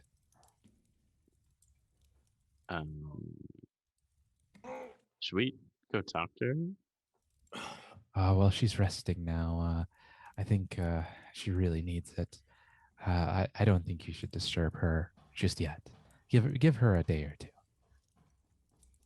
She was badly beaten and in a frightful state, as you know. Absolutely. I think you were gonna ask something about a special someone, huh, Anthar? Have you seen the elf lady around here? Well, we see quite a few elf ladies here and there, travelers and wanderers, and people pass through these areas all the time. You'll have to be a little more specific than that. Oh, the one we met yesterday, last night. Oh, you must be in Shalelu. Oh yeah, that's her name. Yeah. Ah, yes, Shalelu. Wonderful lass she is. Well, she went off into the yonder, and I'm sure she's probably found herself a nice camp spot by about this time. Haven't seen her since what, yesterday, I suppose. Cool. You know what direction she went? Afraid I don't. Can tell you about her plans. Uh, well, she said something about scouting out goblin activity in the region. Um, yeah. Perfect. Beyond that, let's see. Let me think. Uh, I think she said something about checking out Shank's Wood, or maybe it was Bristletop, or perhaps now that I think of it, maybe it was Mosswood. On now that I think about it, I think it was Devil's Platter. I think she said she was going to Devil's Platter. No, you know what? I think it was Shank's Wood. You know what, Bethany? You're so good to me. Thanks for your hospitality. Oh, I'm so happy that you made it back, and the thanks are all mine. If She hugs you kind of once again, and this time it's quite tight. She seems very happy to see you. it's good to see you too, Bethany. But you yeah, if you ever see her again, tell her I'm still in town. She looks at you and winks and says, "Oh, I'll be sure to do that." Very well. Cool. Hey, do you know much about the library in town? The library. Bookstore. Yeah, I saw it on the way down over here. Uh,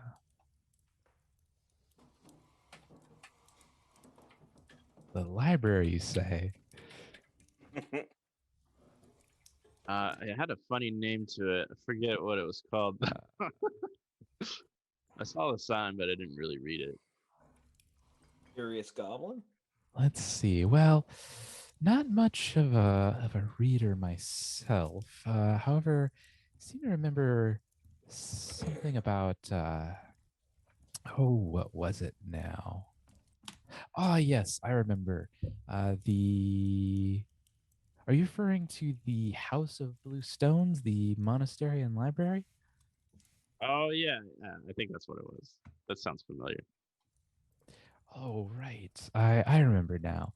I think it's run by a monk. What was her name? Short lass, dark in complexion. Sybil, I believe.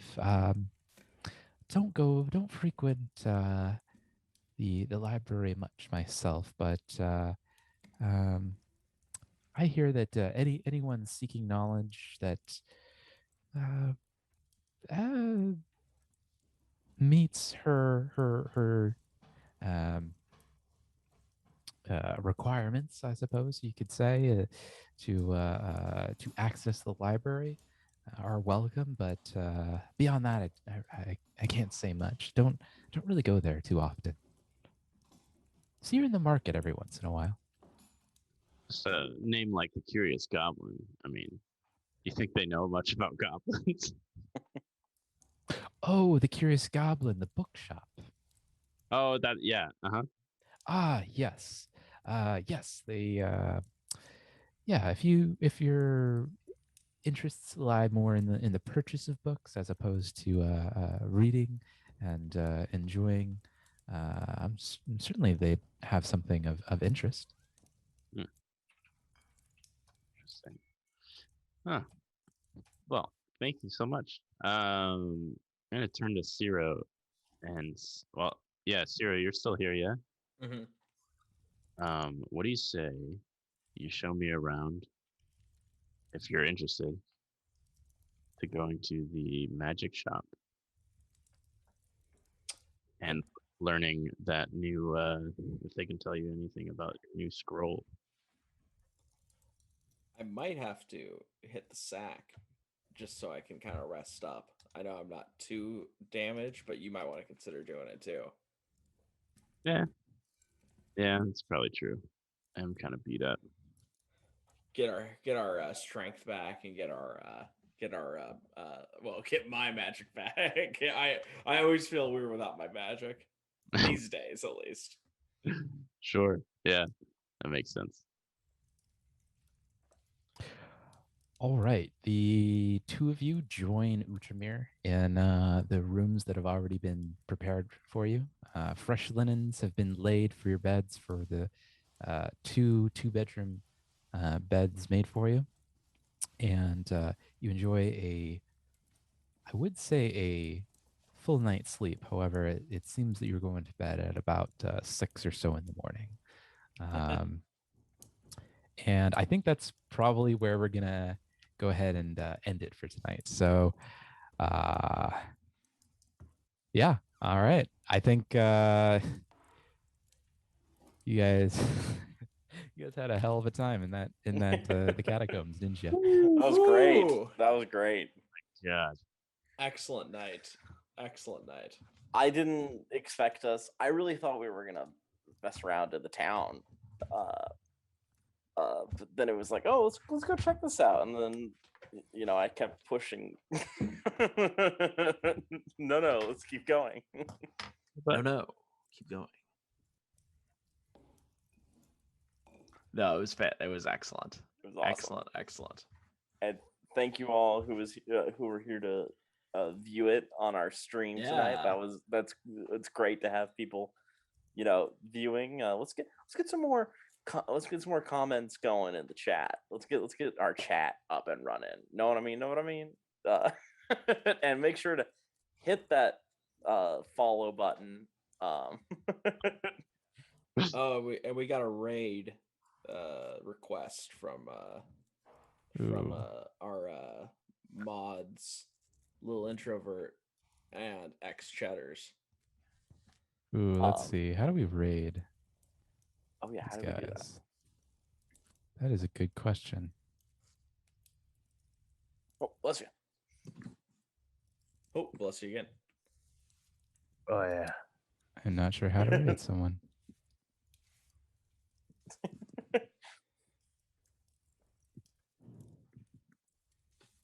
I can't remember how you do that. It's been a while. Make sure to hit that raid button. That's right. Hit that raid. And don't forget, to visit our sponsors. Ubersoft. Yes. And Squarespace. When it comes to Squarespace, Might like demonetized for false advertising. Oh yeah, that's right. We are not sponsored by Squarespace. A sponsor that I would love to get sponsored by is none other than what is that company called? You know what? It doesn't matter because we're not sponsored by them yet. Yet. And we'll be sponsored soon enough by stamps.com. And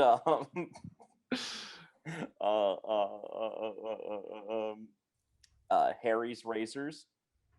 It used to be Dollar Shave Club, but there's the I think that's the raid button, maybe. I think that just takes you to. So yeah, we'll figure out how to do the raid later. But anyone who's in the chat, go on over to Lil Introvert's stream.